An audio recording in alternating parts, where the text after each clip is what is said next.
This is the Louie Tee Network.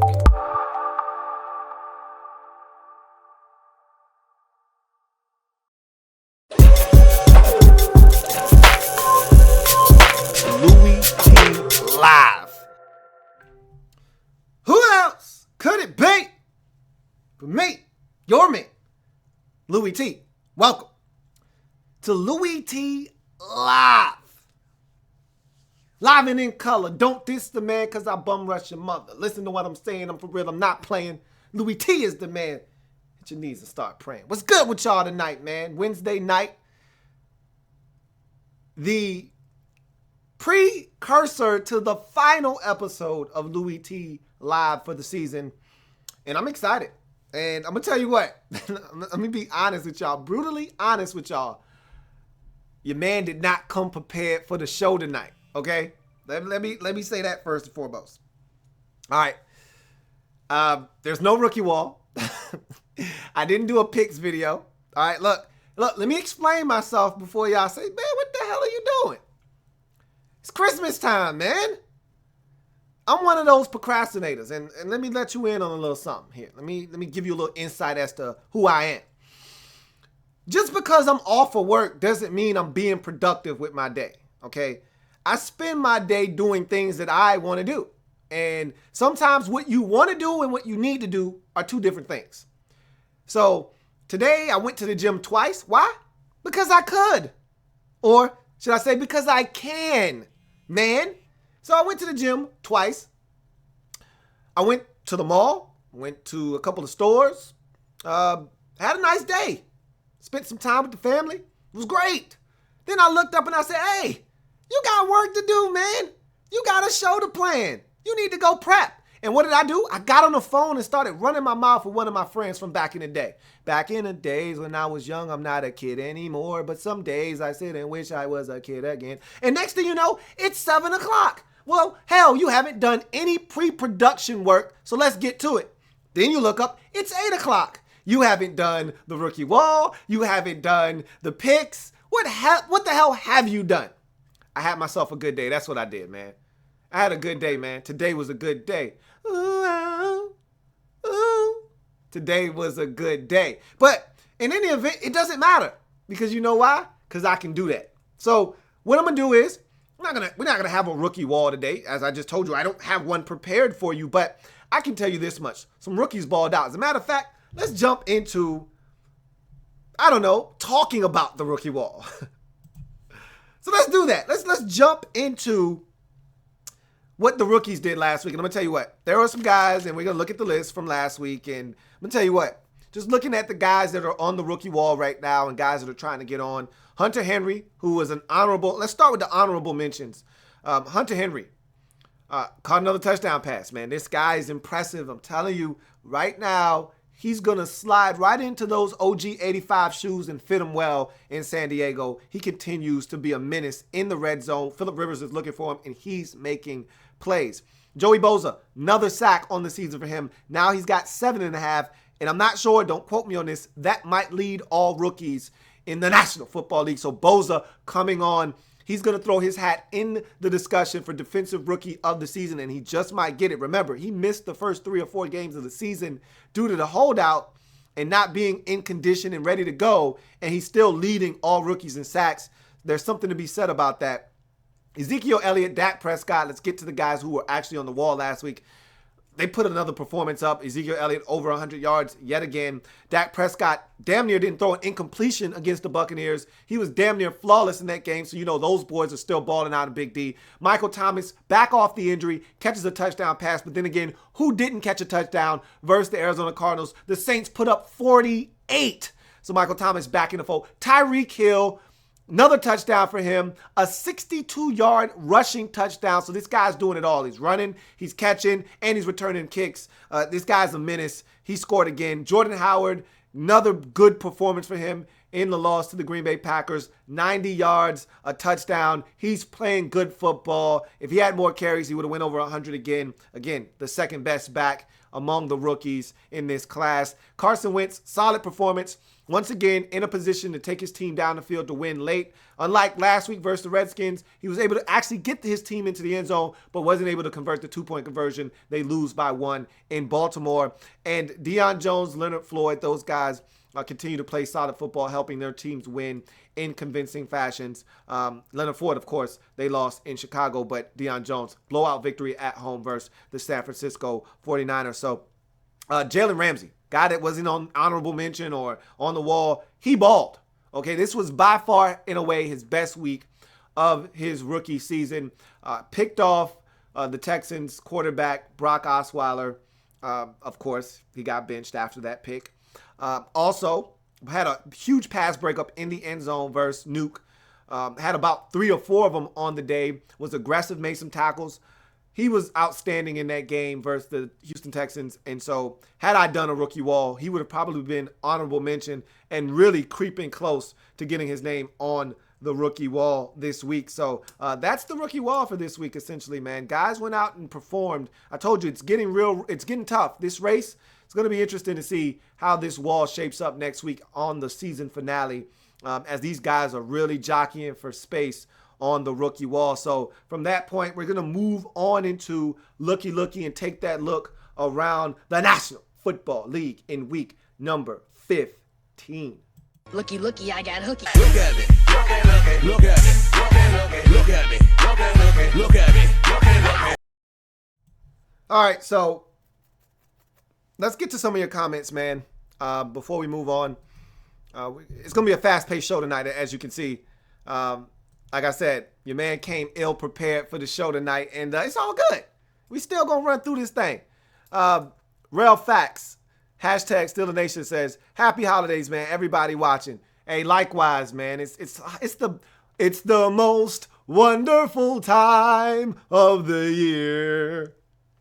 So I'm enjoying myself. I hope you guys are as well, because this is what it's all about, man. Family is one of the most important things to me, if not the most important thing to me. Again, above God is above all else, but after that, it's family for me, man. I love time with the fam, and this is the best time of the year. I've told you that already. I told you that around Thanksgiving time, and this is another part of the reason why this is the favorite time of the year for myself.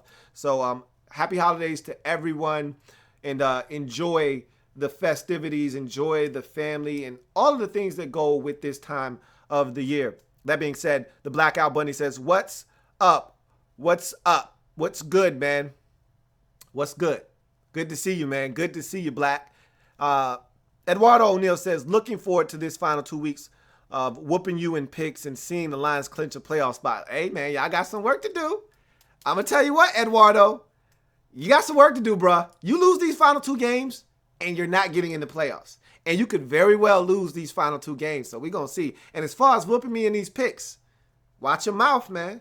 Watch your mouth, Eduardo. Watch your mouth. Vincent Coe says, what's up, Lou? Happy holidays, man. Likewise, same to you, man. It's a beautiful time, man. Happy holidays to you and yours. Absolutely. Cal G says, what do you think the odds are for the Titans to make the playoffs and win a game? All right, so let's handle the first part of that thing. Don't get ahead of yourself. Just make the playoffs first, okay? This is a team that came out of nowhere and is now in a position to try to make the postseason. Let's not talk about winning a game in the playoffs. Let's just talk about getting there, because that's the most important thing. You can't win a game in the playoffs if you don't get there. This is a Titans team that, look, forget about wild card and all. They can win the division. Okay? I like their chances. I like them a lot. Okay? Now, the Titans have Jacksonville this week. If you can't go to Jacksonville and win, you don't deserve to get in. It's simple. So I expect them to take care of business. You can't beat Denver at the crib and then go to Kansas City and win and then lay an egg in Jacksonville. That's not how it works. They're going to go to Jacksonville and they're going to win that football game, which sets you up with a massive matchup at the crib for the division versus the Texans. Look, I love your shot. I think you actually have a chance. I want to see what Mr. Savage, ooh yeah, Tom Savage, Macho Man Tom Savage is going to do this Saturday night versus Cincinnati. If he's impressive, that may change my mind and alter, because I've been Houston all season long. Houston is going to win that division. I'm telling you, I'm leaning towards Tennessee right now. I'm leaning, but I want to see what the Macho Man Tom Savage, ooh yeah, does on Saturday night, because if he's impressive, we know what that Texans defense is about. I'm just saying. But right now, I'd put the odds at the Titans getting into the postseason at 50%. It's 50-50 coin flip right now between them and the Texans. Now, you winning a playoff game, that diminishes greatly because you haven't been there, and most of your team is young and haven't been there. So I would put that at a 20% shot at you winning an actual playoff game. But you got to get there first. So handle the 50% part of the equation first. Then we can talk about the 20% a little bit later on once you get in. But that should be a fascinating divisional race watching down the stretch. Weeby says, do you think my Falcons get the 2 seed? It's possible. I don't see it happening, though, because you're going to need help. Seattle has to lose. Who's going to beat them? Arizona? Nah, not on the road. Who's going to beat them? San Francisco? Nah, not going to happen. So most likely, no, the Falcons won't end up with that 2 seed. But if you're the Falcons, just keep winning games. Let the chips fall where they may. Eduardo O'Neill says, Decker has been great for us, but he's on the O-line. Absolutely. I've talked about Eric Decker. I've talked about Taylor Decker a number of times this year, along with Titans right tackle Jack Conklin. Those two have probably been the two most impressive rookies this season along the offensive line. And those guys have come in day one, been starters, and been huge boosts to their offensive lines, respectively. The Titans' run game has been outstanding all season long, and part of that is because of Jack Conklin's presence at right tackle. And the Lions' offensive line, light years better than it was last year. Remember, this time last year, we were talking about Matthew Stafford being killed back there. Is he going to be okay? Is he going to be able to survive the season because he was getting destroyed? You take Riley Reif moving to right tackle because of the presence of Taylor Decker at left tackle now, and all of a sudden this Lions offensive line not half bad, protecting Matthew Stafford, giving him time and allowing him to be a guy that has been in the MVP discussion for a little section of this season. So definitely Taylor Decker has been outstanding this year as well. Brian Emerson says, hey guys, man, what's up, BE? How you doing, bruh? Luke the Duke 91 says, do you think the Broncos step up and take down the Chiefs this week? If they lose, they're out of the play. No, I'm done with the Broncos. I think the Broncos are done with the Broncos this season. They're starting to show their true colors, and they just can't score points right now. They're struggling on that side of football, and it's going to cost them, and I think the Chiefs are going to bounce back after that disappointing loss to Tennessee last week. Enrique Valencia says, TJ Green has really stepped up the past 4 games. And also, LaRaven Clark has really been good in his first start versus the Vikings. I want to see more of LaRaven Clark. I think they need to start mixing and matching pieces on that line in Indianapolis. Start figuring out which guys are going to be able to be pieces and fixtures of that line moving forward. And then you fill in the blanks as you go, because they still are struggling to protect Andrew Luck, even though they did a much better job against Minnesota. He had ample time, and he shredded them in that game. And you know what Andrew Luck can do when he has time. We saw what he did against the Jets. We saw what he did against the Vikings. We've seen him destroy teams with time. That's the problem, though. He hasn't consistently gotten time this season. When he does, he's an animal. When he doesn't, he's a guy that can make mistakes. So I would love to see them start mixing in all of those guys, Joe Haig, all of those guys that have been playing. Figure out who's good enough to get the job done, put them in the game, and let's see what you got if you're the Colts these final 2 games of the season. Vincent Coe says, is Shady McCoy a top 5 running back in the league? He's balling this season.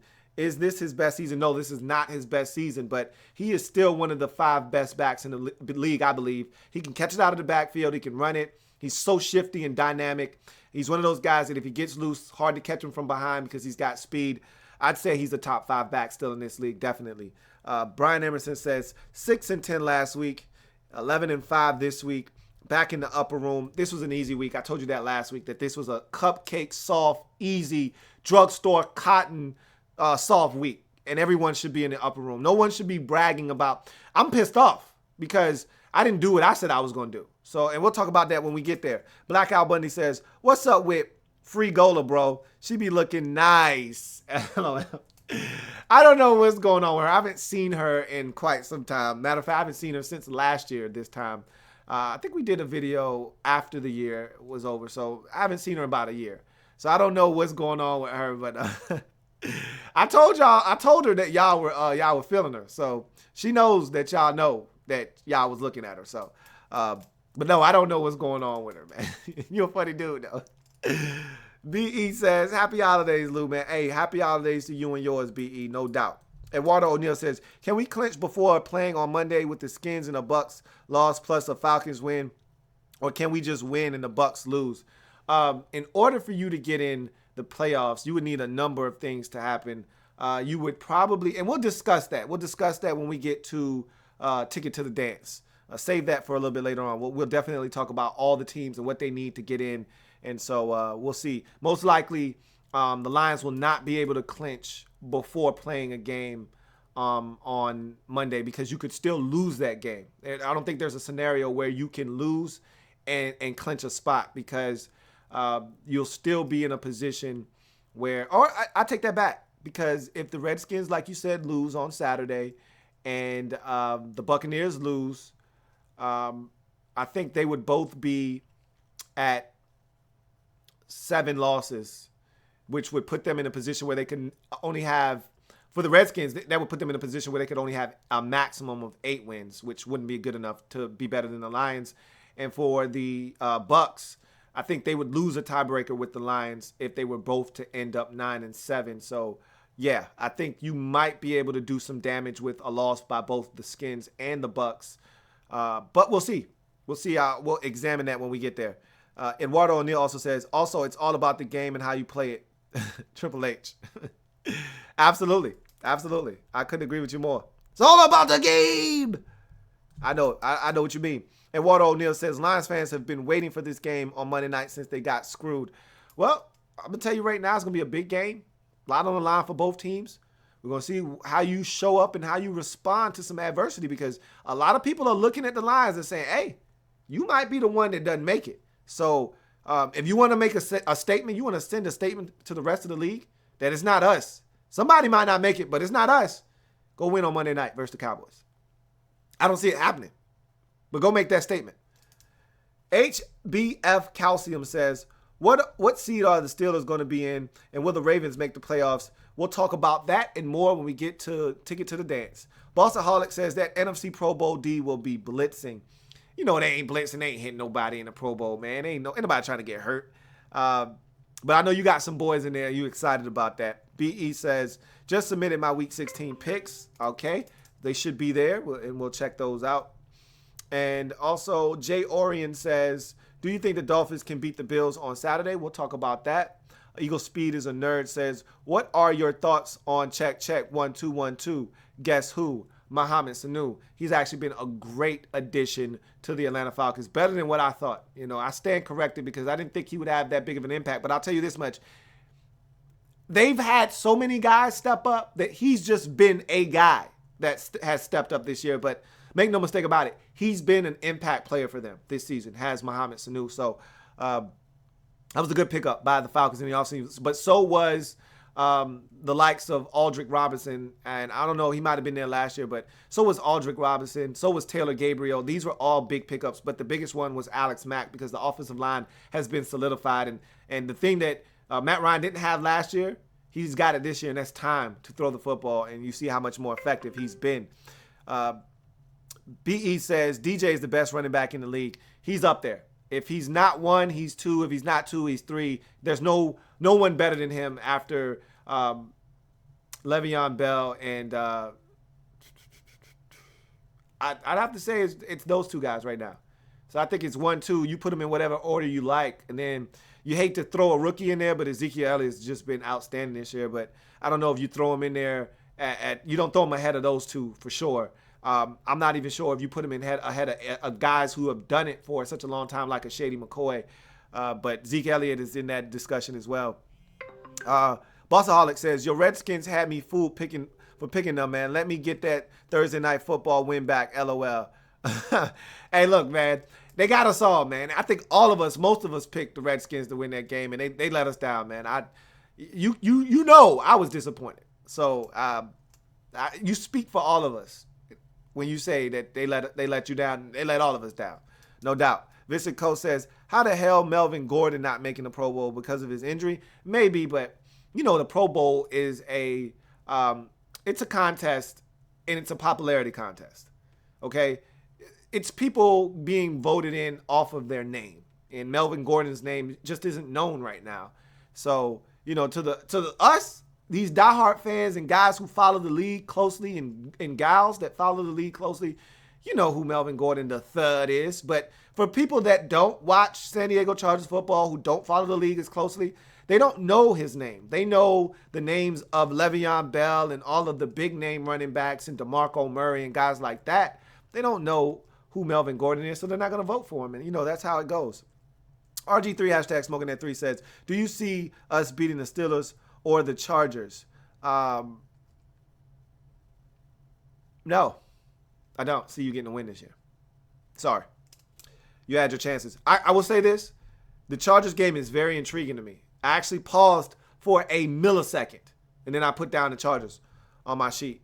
I'm not messing with you guys anymore. But you can beat the Chargers. They're reeling right now. They're struggling, but chances are you probably won't. Havoc 1978 says, hi from Greece. Much love. What's up with Laquan Treadwell? Which wide receiver should my Titans target in the 17 draft? Hard to say right now, as I haven't watched a lot of film on any of the receivers coming out. I don't know who's the guy you should be targeting. I know there are going to be some talented guys like Mike Williams from Clemson, and a couple of LSU receivers might be in the draft, and they're talented as well. But still got to watch them. Still got to see what's going on. So can't tell you that. But Laquan Treadwell just hasn't assimilated himself well to the NFL. Took him a long time to get on the field, and I see why. Because when they finally put him on the field, he ran the wrong route. And that's part of the reason why he hasn't gotten on the field. Making that transition from college to an NFL pro-style offense where you got to run routes and you got to know the proper depth and you got to be on the same page with the quarterback. And he's just not ready yet. And so I told you, everybody matures at a different rate. Just because he didn't play well and didn't play for the majority of his rookie season doesn't mean he's not a good receiver and won't become one. Just means it's going to take him a little bit longer than, say, Tyreek Hill, who's beasting this year, or Michael Thomas, who's beasting as a rookie receiver, or even a guy in Cincinnati like Tyler Boyd, who's had a really solid rookie campaign. It's just going to take him a little bit longer. That's all. RG3 hashtag smoking that 3 hashtag 1000 says, how do you feel about Josh Norman getting snubbed out of the Pro Bowl? Again, it is what it is. I'm not upset. I mean, like I said, it's a popularity contest, and he wasn't popular, and he didn't get voted in, and that's fine. It's okay. I'm pretty sure he'll take a playoff berth over a Pro Bowl berth any day of the week. So if the Redskins get in, it'll all be forgotten. If they don't, then maybe he'll be sulking about not playing in the Pro Bowl. But most likely, one of those guys won't be able to play, or they don't want to go, and they'll claim they're injured, and he'll end up being an alternate. So that's how the Pro Bowl goes nowadays. Anyway, the Raiders are in the playoffs. That from Izzy L. Yes, they are. Congratulations to the Raiders. Ending that drought must feel damn good. RG3 hashtag smoking that 3 hashtag 1000 says, is Dak better than Drew Brees this season? No. Even though Drew had that little stretch where he had 6 interceptions, no touchdowns, Dak has managed the game better than Drew Brees this season, but still, pure statistics, Drew Brees is still the man. He's still leading the NFL in just about every statistical category known to mankind. And so, no, Drew Brees is still at the top of his game. Like I said, he had a little rough patch there prior to his game against Arizona, 6 interceptions, no touchdowns. But he also had a banged-up group of receivers. No Michael Thomas. They were hurting out there, and his stats and the play of that team suffered. You watched them this week versus Tampa. They got a legit shot at beating the Buccaneers because they're getting healthy again offensively. So we'll see what happens. Brian Emerson says, DJ made the Pro Bowl with Larry and Pat Pete. You know those boys are going. Those are perennial Pro Bowls, and also they're household names. So Larry and Pat Pete, they're going to go every year just because of their name. Even if they don't deserve to go, they're going to get voted in. As far as DJ, he made a name for himself last year, and he followed it up with an even better campaign this year, so you knew he was going to get in. Haggith 1978, and I'm sorry if I messed that up. I'm really sorry. Says, what does Marcus Mariota need to do to become the best quarterback in the league? Continue to grow and mature at the position. Limit the turnovers. I think that's still an issue for him. Making mistakes, turnovers, fumbles, interceptions. Those are the things he's got to clean up. Better decision making. If he can do that, he can become one of the best quarterbacks in the league because he throws a beautiful deep ball. He does a really good job of managing the game when he's not making a mistake. He's learning how to slide and get out of bounds and protect himself. And he's got athleticism, so he's hard to contain when things break down. He's doing a good job of, like I said, protecting himself this year. So that athleticism is coming into play because he's still a threat to run the football, and he can throw it. He's very accurate when he's got time and he's dialed in the pocket. He's got a shot. He's got a shot, but he's got to continue to grow, mature, and it always helps when you've got continuity. And if he can stay with the same head coach, same offensive coordinator, stay in the same offense, and build off of what they've done this year, he's got a bright future ahead of him. That's for sure. Brian Emerson says, with this Pro Bowl, Larry now has been to the Pro Bowl 10 times, which is a franchise record, and second in the NFL behind Jerry Rice, 13. Larry and Rice are the only two receivers to go 10-plus times. You know, Larry's a Hall of Famer, first ballot. He's one of the greatest receivers of all time, and there's no denying that. So that's a foregone conclusion. Luke the Duke 91 says the Raiders have the most Pro Bowlers selected this year. What a turnaround from only having Marcel Reese selected all those years. And Marcel shouldn't have even been going. The only reason he used to go was because he was a fullback, and there aren't any fullbacks in the league really. So yeah, it's a big change, man. But that just goes to show you how well the Raiders have been playing and how well the individual players on their team have been playing this season. So that's a testament to the Raiders, and that record reflects that. You know that? So that's a good look for the Oakland Raiders. I'm really excited for the future of that franchise right now. RG3 hashtag smoking that 3 hashtag 1000 says Brandon Sheriff versus Sue, both dirty players. I don't know about all of that. And Brandon Sheriff isn't that dirty of a player. Sue hasn't been that bad this year.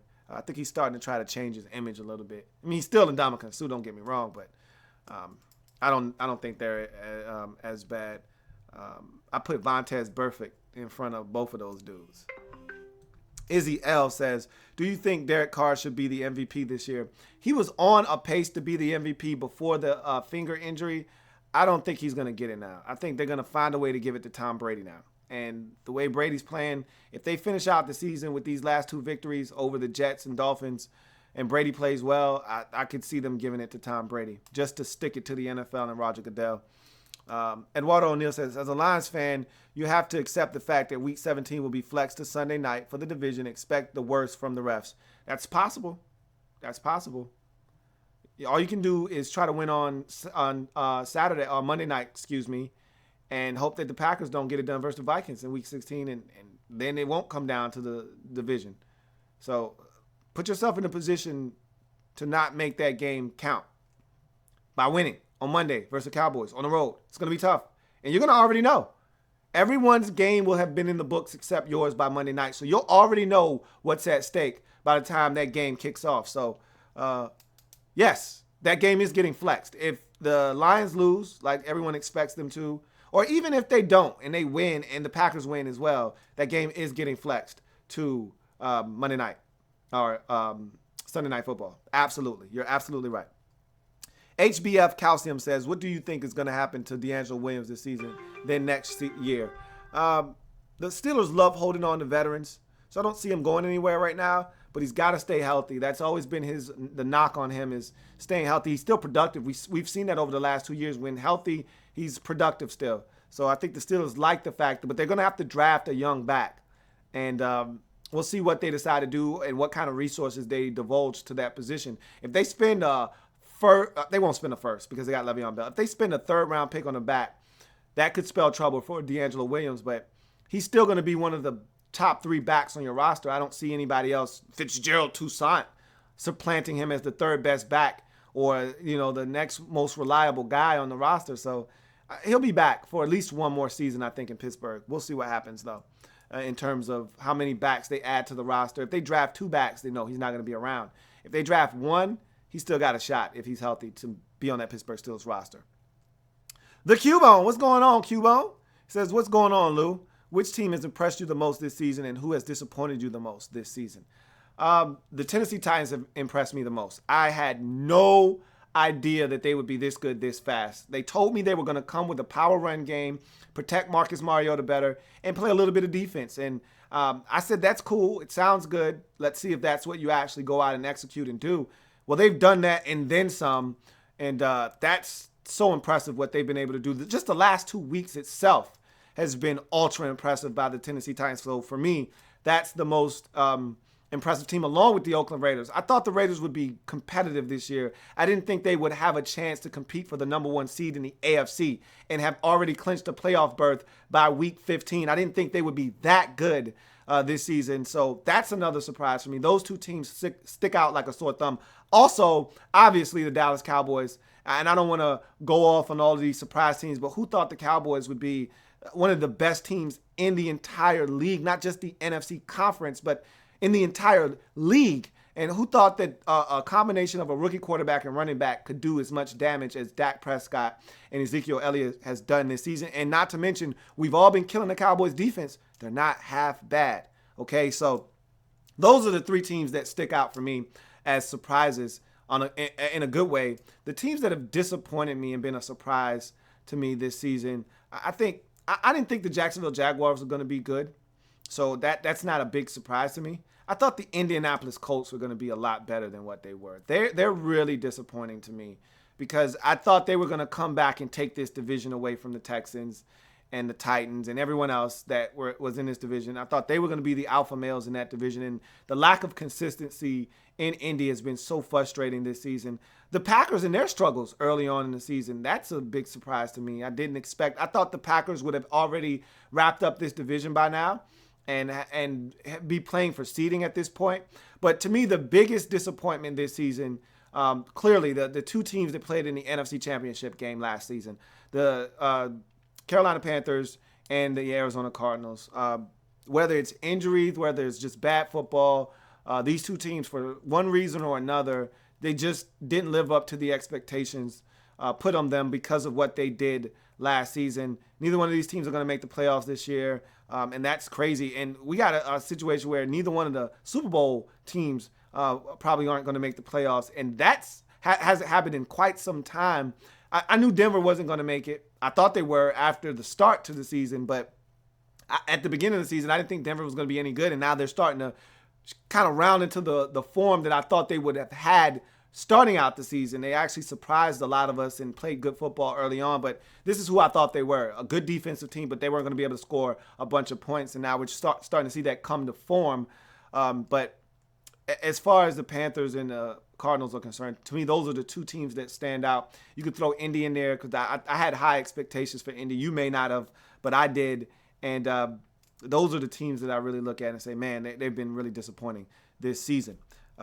With that being said, let's get into Looky. Let's take a trip around the league, man, and look at last week's contest. You start on Thursday night, Rams at Seahawks. We knew what that was going to be. Rams get devoured by the Seahawks, but it was actually a close game. It was 10-3 at halftime. Didn't really get out of control until the third quarter, going into the fourth. Seattle started to exert their dominance over the Rams. They run away with that game and win. Little controversy at the end with Richard Sherman getting in the face of Pete Carroll for throwing the football at the 1-yard line. Shades and reminiscent of Super Bowl a couple years back when they lost on a throw from the 1-yard line. Unnecessary. And then we saw a couple of guys get blown up. The punter, John Ryan, gets blown up on a fake punt. And Jared Goff gets blown up on a run that both guys exit the game with concussions. And so that game had entertainment value even to the very end because of a lot of different nonsense, none of it which had any bearing or impact on the outcome of the game. Seattle gets back into the number 2 seed with the win. They would remain there as the Lions would lose on Sunday. You go to Saturday. We had some Saturday football for the first time this year. Jets at home versus the Dolphins. Jets start off the game like gangbusters, take it right down the field, score a touchdown. That would be the last we would see of good football from the Jets on this night as the Dolphins would go on to dominate. Matt Moore, 4 touchdown tosses in the game. They were up 34-10 for the majority of the fourth quarter. The game would end up being 34-13 at the very end. Dolphins did what they were supposed to do against a bad Jets football team. Question is, can they do that same thing on the road in the division once again, this time versus a Buffalo Bills team that still has a shot to make the postseason, albeit a long one. They're still in the playoff hunt.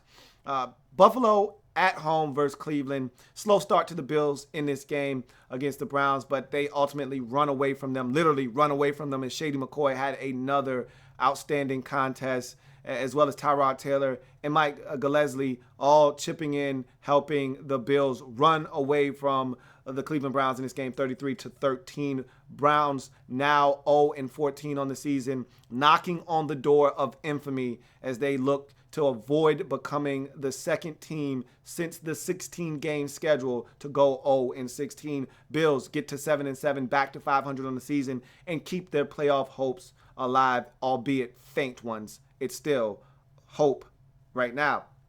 Green Bay Packers at Chicago Bears, very entertaining football game. Looked like the Packers were going to run away with this one. They were up 27-10 midway through the third quarter. Looked like they were going to coast to another victory, and all of a sudden the Bears came alive. 2 straight touchdowns, 17 unanswered to tie this game. Actually had a chance to go ahead, first and goal inside the 10, and they could not get in the end zone. Had to settle for a chip shot field goal to tie it up at 27. Then they give up a 60-yard pass to Jordy Nelson with 23 seconds left, allow the Packers to spike the ball and kick the game-winning field goal as time expires, as the Packers go on the road and win at Soldier Field 30-27.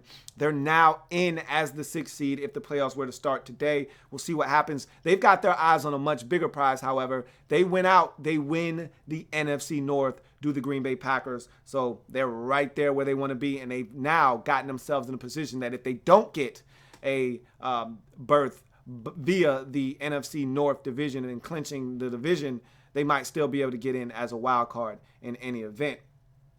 Pittsburgh Steelers, Cincinnati Bengals.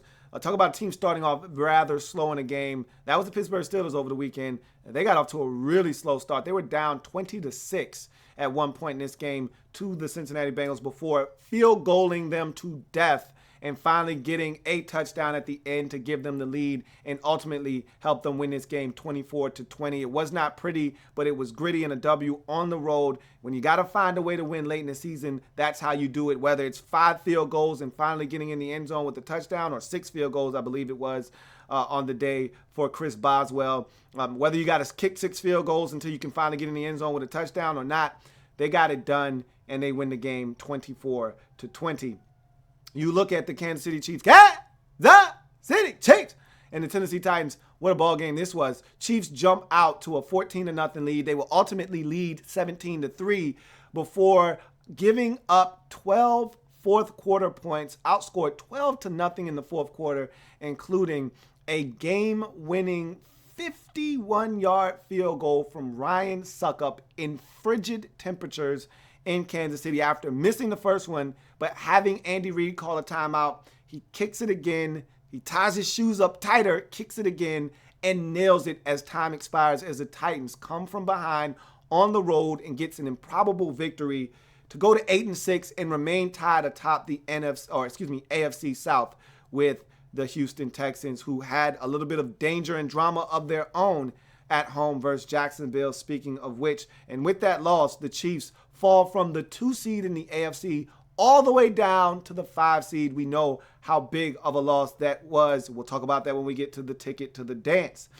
Minnesota Vikings at home versus the Indianapolis Colts. The Colts showed us what they could do when they're clicking on all cylinders. They dominated this football game from start to finish. It was 27-0 at the halftime break.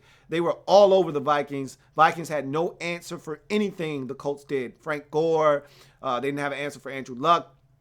They did what they wanted to do in this game, and they dominated and win 34-6. Defense showed up. Offense showed up. Every facet of the game was dominated by the Indianapolis Colts. As the scoreboard indicates, Adrian Peterson came back, did not matter. He was held in check and doesn't know if he's going to play the remainder of the season after this loss pretty much put the Minnesota Vikings out of playoff contention. With the win, the Indianapolis Colts get back to 500 at 7-7 and put themselves in a position that if the Texans and the Tennessee Titans slip up down the stretch, they themselves could come back and steal that AFC South division. New York Giants at home versus the Detroit Lions. Low-scoring affair. Giants, again, digging out another dirty win with defense, and it's beautiful to watch.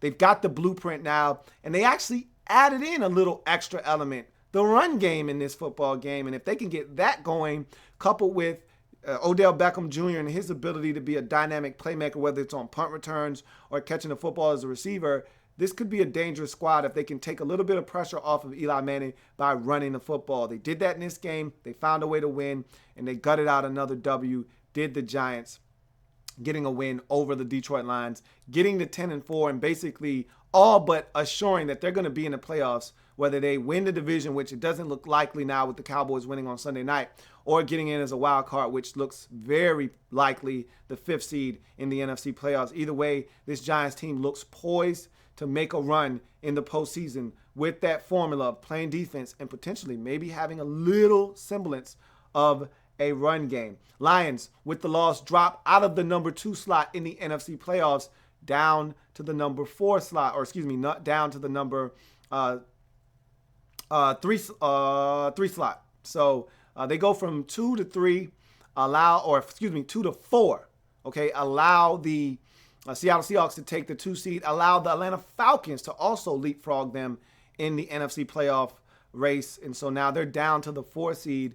They got to win, and they got to win now, or else they could find themselves on the outside looking in of the NFC playoffs after playing such good football for the majority of the season. Baltimore Ravens at home versus the Philadelphia Eagles. This was a very competitive football game. Looked like the Ravens were going to run away with this thing at one point. Up big. They decide to throw it in the red zone. When they've got this game in hand, it gets picked off, and it changes the entire tenor of this ball game. The Eagles would then score 13 unanswered points, cut it to 1, have a chance to tie it, instead elect to go for 2, don't get it, lose the football game 27-26. Ravens hold on, and with that win, they set up a huge matchup on Sunday night, Christmas Day, that is, against the Pittsburgh Steelers in Pittsburgh at Heinz Field. Winner-take-all proposition for me. If the Steelers win, that's exactly what it turns out to be. They'll win the division and clinch with a W. If they don't get it done and the Ravens do, Ravens would then own the season series but have to win in Week 17 on the road versus the Cincinnati Bengals to clinch the division. So, to me, the winner of this game going to win the division. We'll see what happens there. Ravens do get it done, however, and stay in that race in the AFC North with the win, getting to 8-6 on the season. Jacksonville Jaguars at the Houston Texans. This game had a lot of intrigue and stirred up a little bit of controversy as Brock Osweiler struggled yet again through 2 interceptions early in this ball game and was benched in favor of Tom Macho Man Savage. Ooh, yeah. Comes in, saves the day, rallies them down from, I believe they were down at one point 20-7, I believe they were in this game down, as the Jags were dominating the Houston Texans.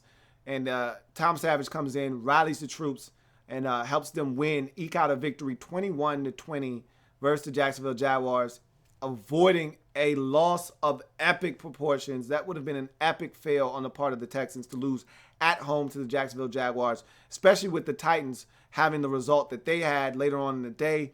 That would have been a devastating blow to their playoff chances, but they find a way to eke out a W, and they remain atop the AFC South Division at 8-6, tied with the Tennessee Titans. Again, I think that division is going to come down to Week 17 at Tennessee. We shall see. Atlanta Falcons at home versus San Francisco 49ers. This game was exactly what you expected. 49ers hung tough. They were getting beat up early. They rallied, made it a little bit closer at halftime, and then they finished getting spanked in the second half. Got dominated. Falcons run away with the victory. And with the win, the Falcons go to 9-5. But not only do they stay atop the NFC South Division, they actually went up a spot from 4 in the NFC Conference to the 3rd seed as the Lions lost and the Falcons won. So they're making power moves, and they're trying to get their hands on the first-round bye. And if they can win out and get a loss by the Seattle Seahawks, that's exactly what the Falcons can do. We'll see what happens, but they're playing good football right now. Arizona Cardinals at home versus the New Orleans Saints. This was a shootout, 48-41. Saints rebound after a couple of lackluster weeks on the offensive side of the football, including Drew Brees, 6 interceptions, no touchdowns over the last 2 weeks. they get back on track. They get some healthy bodies out there at the receiver position, and they dominate this game. Drew Brees with 4 touchdown passes, almost throws for 400 yards in the win as the Arizona Cardinals lose again this season. Neither one of these teams going to the playoffs, but an interesting side note for the Cardinals, David Johnson goes over 100 all-purpose yards again in this game, sets an NFL record for most 100-yard all-purpose games to start a season with 14, has a chance to set the record for most all-purpose yards total. And that doesn't mean, it doesn't matter whether you bleed over from a season or you do it consecutively, has a chance to tie Barry Sanders for the most with 15 all together. And so I think he'll tie him and beat him in week 16 if he can just stay healthy. He's that kind of back. Denver Broncos at home versus the New England Patriots. This is a last stand for me with the Denver Broncos. If they couldn't win at home versus New England, they're not gonna make the playoffs. And the defense came and played. Defense gave them a shot. The offense, once again, as we've seen over the last month, struggled mightily, and no help from the defense meant that they weren't going to be able to score a ton of points. Big interception thrown by Trevor Siemian in the red zone really turned the tide in this game as the Patriots dominate the Denver Broncos 16-3 and win this game and win it impressively. The second week in a row, the Patriots have played a tough opponent and won handily. Did it to the Ravens, even though that score indicates it was a lot closer. Don't let the score fool you. They were dominating that game until they decided to make mistakes, and they dominated this game as well. Patriots playing good football going into the latter stages of the season. Let's see if they can keep it up against the Jets at home in Week 16. And Oakland Raiders, the Oakland Raiders at the San Diego Superchargers. AFC West family business. And the Chargers at one point looked like they were going to handle some family business and knock off the Raiders, who, with the loss by the Chiefs, had an opportunity to get to the number 2 seed and take back sole possession of first place in the AFC West division. And that's a big division there because the winner of that division is going to get the 2 seed. That there's a huge difference between playing in wild card weekend as the 5 seed and doing that on the road and playing in divisional round weekend, getting a first round bye and coming off that bye at home. So the Raiders had a lot at stake, and they found a way to eke out a 19-16 win. They were able to force a fumble of backup running back Farrow in the fourth quarter, which led to the game being tied at 16, and then the Raiders would ultimately get a Sebastian Janikowski field goal late to give them the lead, and they would put the game away defensively with pressure on Phillip Rivers as they win 19-16. Raiders clinched their first playoff appearance since the 2002 season when they went to the Super Bowl. So it's been quite a while for the Oakland Raiders. Welcome back. Welcome back, welcome back, welcome back to the Oakland Raiders, to the postseason. And finally, we get to Sunday Night Football. Sunday. Tampa Bay Buccaneers at the Dallas Cowboys. Buccaneers, one of the hottest teams in the league, playing some outstanding football, winners of 5 straight going into this game. Cowboys coming off of a tough loss in which a lot of people were starting to call for Tony Romo to get back in. Dak Prescott shows up and silences the critics with his performance as he goes out and destroys the Tampa Bay Buccaneers. Buccaneers hung tough, but they weren't able to do enough as they don't get it done on Monday Night Football versus the Dallas Cowboys. Cowboys win the football game, get to 12-2 on the season, all but assured that they're going to win the NFC East now, but still got to win one more game to bring that one to a close. However, they put themselves in a position to clinch not only the NFC East division on Monday night with this win, but they also have put themselves in a position to clinch the number 1 seed with a win on Monday night versus the Detroit Lions as well. So that win versus Tampa was huge for the Dallas Cowboys, and it also quieted a lot of the critics and detractors who were starting to make noise and try to stir up some controversy. For the Bucs, tough road loss puts them in a position now where they got to win out to probably get in. They could probably get in with one more win, but they're going to need a ton of help. If they win out, chances are they're probably going to get in depending on what happens with some other teams. But this is a tough loss, but it happened. They're now 8-6. They still got a shot, but they need to start winning some ball games down the stretch. And finally, Monday Night Football. Watch the Redskins at home versus the Carolina Panthers. Redskins lay an egg. The Panthers came out and played inspired football, dominated this game from start to finish. Redskins never really got their footing underneath them in this game. A lot of mistakes by the Redskins, and they don't get it done. And in a position where they knew all they had to do was win, and they would be in the playoffs as the 6th seed, essentially, and have a chance to control the outcome of their season. They laid a fat, nasty egg at the wrong time of the year, and now they need help, just like everyone else, to try to get into the playoffs as they dropped to 7-6-1 with the 26-15 loss on Monday Night Football. The offense was putrid, and the Panthers dominated offensively in this game as well. So that is your looky for Week 15, taking that trip around the league. Let's move on to the ticket to the dance. Then my team was 6-10, and we ain't smell the playoffs. Then it gets even better when your team makes the playoffs. Man, I want a ticket, man. I just want a ticket to get in the dance, man. All right. So let's get to some more of your comments before we jump and dive into the ticket to the dance. Bossaholic says, what is your favorite in the lab room nickname? Nothing beats a good Julio, in my opinion. LOL. I don't know if I have one, man. I just throw them joints out there, man. I don't know if I really even have one. They're all fun to me. You know what I mean? They're all fun to me. So I just throw them out there, man. I let you guys grab them and catch them, and you tell me what's your favorite. And Walter O'Neill says, I seen this yesterday, but Stafford owns the NFC East. Well, we'll see about that. He just lost to the Giants. So obviously he doesn't own all of the NFC East. He may own the Redskins and the Eagles, but I don't know if he owns the Giants and the Cowboys. We're going to find out. Revius Jones says, is there anything that's an upside to the Atlanta playoff run other than the offense? Just getting experience. You just want to get in. A lot of these young guys haven't been here, obviously, because they're young. You want these guys to get their feet wet and play. Alex Mack played his entire career in Cleveland. He doesn't know what the playoffs look like. These guys need experience in the playoffs. And experience is something that is invaluable. You don't win without playoff experience. And so this is going to be a pivotal season. They got to get in first and foremost. Get in. And then just being able to say we got there and we know what the atmosphere and what the intensity is like. Now we're not afraid, and we know what we have to do to excel once we get there.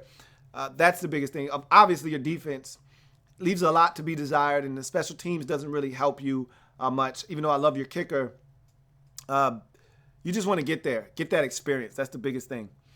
DG Production says, do you think Jalen Ramsey is a top 10 cornerback? I don't know. I don't think he's a top 10 corner already. He's on the outside, but this is the thing. There aren't many elite corners in this league. So I bet you if we sat down and started to make a list, he'd probably end up somewhere in the top 12 to 15 corners in the league, most likely. But you can't take a rookie and throw him above all of these guys that have been doing it for a really long time at a high level and just say, hey, wait, this guy's playing great football now. Let's throw him in the top 10. Doesn't work like that. You got guys that are playing good football that have been for the last 5, 6, 7 years. Rookie can't just come in and all of a sudden just overtake all of these guys. So, no, he's not a top 10 corner. Real facts, hashtag Steelers Nation says, Ben, Brady, and Flacco have been the only QBs to come out of the AFC the last couple of years and are all Super Bowl winners. Do you see that changing this year? Probably not, to be honest with you. When it's all said and done, I think it's going to be probably either Ben or Brady in the Super Bowl again. And that's unfortunate because there's a lot of new, fresh teams in there. The Chiefs made some noise last year. They could be in there again making some noise. The Raiders are fresh and they're young and they're hungry, but they're not ready yet. I don't think you're going to see someone come off the pace and do anything. I think it's going to be a situation where it's going to come down to probably Brady and Ben again this season. We'll see. I mean, if the Dolphins get in, no one's afraid of the Dolphins. Obviously, with Tannehill injured, even if he comes back, nobody's afraid of the Dolphins if they get in. I mean, it's good to see some different teams in there for a change, but I think it's going to come down to the same old when it's all said and done. Jay Orion says, how do you feel about the talk about the Rams going after John Gruden? I love it. But everyone talks about going after a big name coach when they have a firing and when they have an opening and a vacancy. That's what teams do. How many years did we hear Bill Cowher? Every team that has an open, they're gonna go after Bill Cowher. They're gonna go after John Gruden. We hear this every single time. So until you actually see something with some legs and it actually has some traction and some footing, I don't buy that for 1 second. Everybody wants to go after John Gruden, but he's comfortable. And he would definitely love to coach, but it's got to be the right situation. I don't know if he loves Jared Goff. And I can tell you what, if this was the Eagles and this was Carson Wentz, he'd jump at the opportunity to coach him because he loves coaching quarterbacks. But it's got to be the right situation. It's got to be the right organization. And he's got to have control. You're not going to get one of these big name coaches out of their comfy booth job or out of their comfy job on some program like Cowher on NFL Today. You're not going to get him off of his seat to come back and coach, which Cowher's not coaching anymore. He's done. But I'm talking about, and Dungy, all those guys, they're done. But I'm talking about like a John Gruden. He wants to coach again. He's itching, but you got to come with some money. You got to come with some power and control. And he's got to have a quarterback that he feels like he can win with over time. You give him those components, and you might be able to get John Gruden to leave ESPN. But as of right now, I don't see it happening. But you love hearing that because the Rams need that kind of stability in their organization. But it's not going to be John Gruden, I don't think. RG3 hashtag SpokenDay3 hashtag 1000 says, it's crazy how Joe Thomas, our legend, sticking with us in Cleveland for 10 years. He deserves better than also us fans. Yeah. Joe and the fans deserve better, but when your organization is bad, that's generally what you get. DG Production says, Atlanta had 6 Pro Bowlers this year. These boys balling. When you're good, you get Pro Bowlers. It's not a secret. You know, there's the few occasions when you get a 2-14 Chiefs team that has 7 Pro Bowlers. It happens like that sometimes, but it's rare. Normally the team that's 12-2, 10-4, 9-5, those are the teams going to have 6, 7 Pro Bowlers. Raiders had 7 and they are 11. They're 12-2 right now, or 11-3, excuse me. That's the teams that are going to have, because they're good. Those teams are good for a reason because they have players playing well. So it's not a surprise. Vincent Coe says, how did Cordell Patterson become a first-round pick? I think the guy's talented, but what's stopping him from being a really good receiver? It took him a long time to figure out the nuances of the receiver position, running routes, when to sit down and zone, how to beat man press, coverage, and all of those things. He's got talent, but he was inconsistent. He dropped the football at Tennessee. He wasn't a great route runner. There were a lot of things he had to overcome. He was in the doghouse in Minnesota. He finally got out of it, and he's done a solid job at receiver this year, but again, I think there's a ceiling there with him as to how good he could be. And I don't think he's going to ever be a great receiver. I think he's going to be a great return man. But I think he's got a chance to be a solid receiver in this league. And I don't know if he'll be back in Minnesota next year or not. DG Production says, is Tom Coughlin a good fit in Jacksonville? And can he fix them? Much like John Gruden, he's a guy that's going to want some control. You know, Coughlin obviously wants to coach. He's made he's mixed no words, made no bones about it. He wants to coach again. So if the right offer comes his way, remember, he used to be the head coach in Jacksonville. He was the guy that took over that franchise when they were an expansion team. He was their first ever head coach. So, you know, he would love to go back there, but they're going to have to give him some control, some power. And he could definitely come in there and help them. You know, he's a stickler. This is the thing that they need. They need someone that's going to come in there and be a stickler for discipline. That's Tom Coughlin. They need that. They need that kind of presence in Jacksonville because they got abundance of talent out there. The problem is it's the blind leading the blind. They need someone to come in there and say, hey, look, you're not going to keep effing up or you're not going to play. Yeah, I'm talking to you, Dante Fowler Jr. You're not going to keep making the same boneheaded mistakes and picking up personal foul penalties, or you're going to sit your ass on the bench, or you're going to be standing up here next to me as I'm coaching, not playing. So that's what they need in Jacksonville. So I think he could be a good fix for them. Absolutely. Revius Jones says, does Atlanta need a bye or just need to go on a run? They don't have to get the bye. As long as they get the win the division, get the home playoff game, that's good enough. You know, it'd be great to get a bye. Who doesn't want to bye? But is it going to happen? Most likely not. Like I said, Seattle's got a soft schedule down the stretch.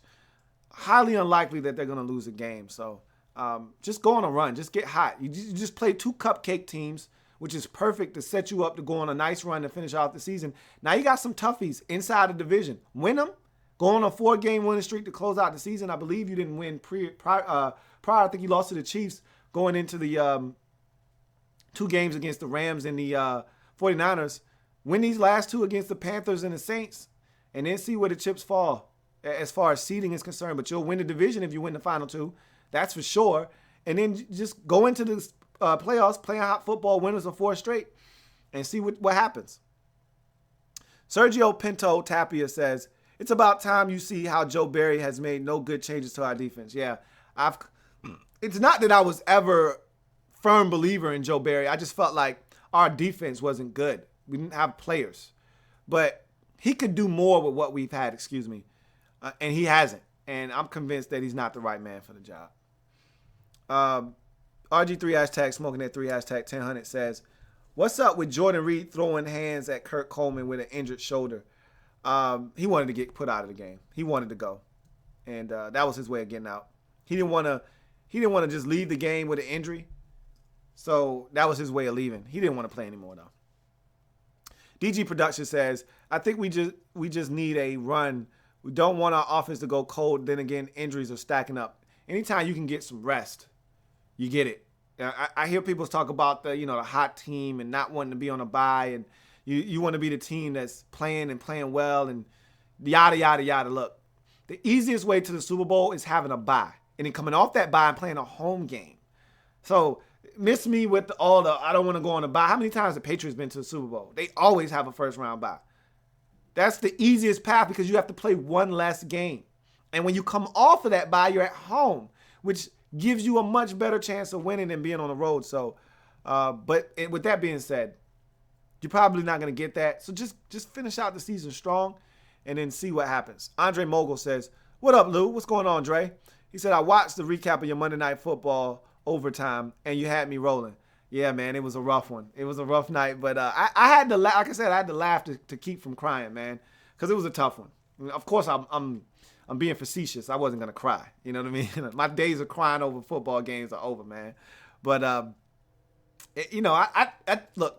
That's why doing these shows, especially when my team stinks it up, it's therapeutic for me, man. It gives me a chance to get it out, and sometimes you can do it in a funny way that makes you feel so much better about the loss. Because when that game was first over, I didn't even want to come up here and do the show, you know what I mean?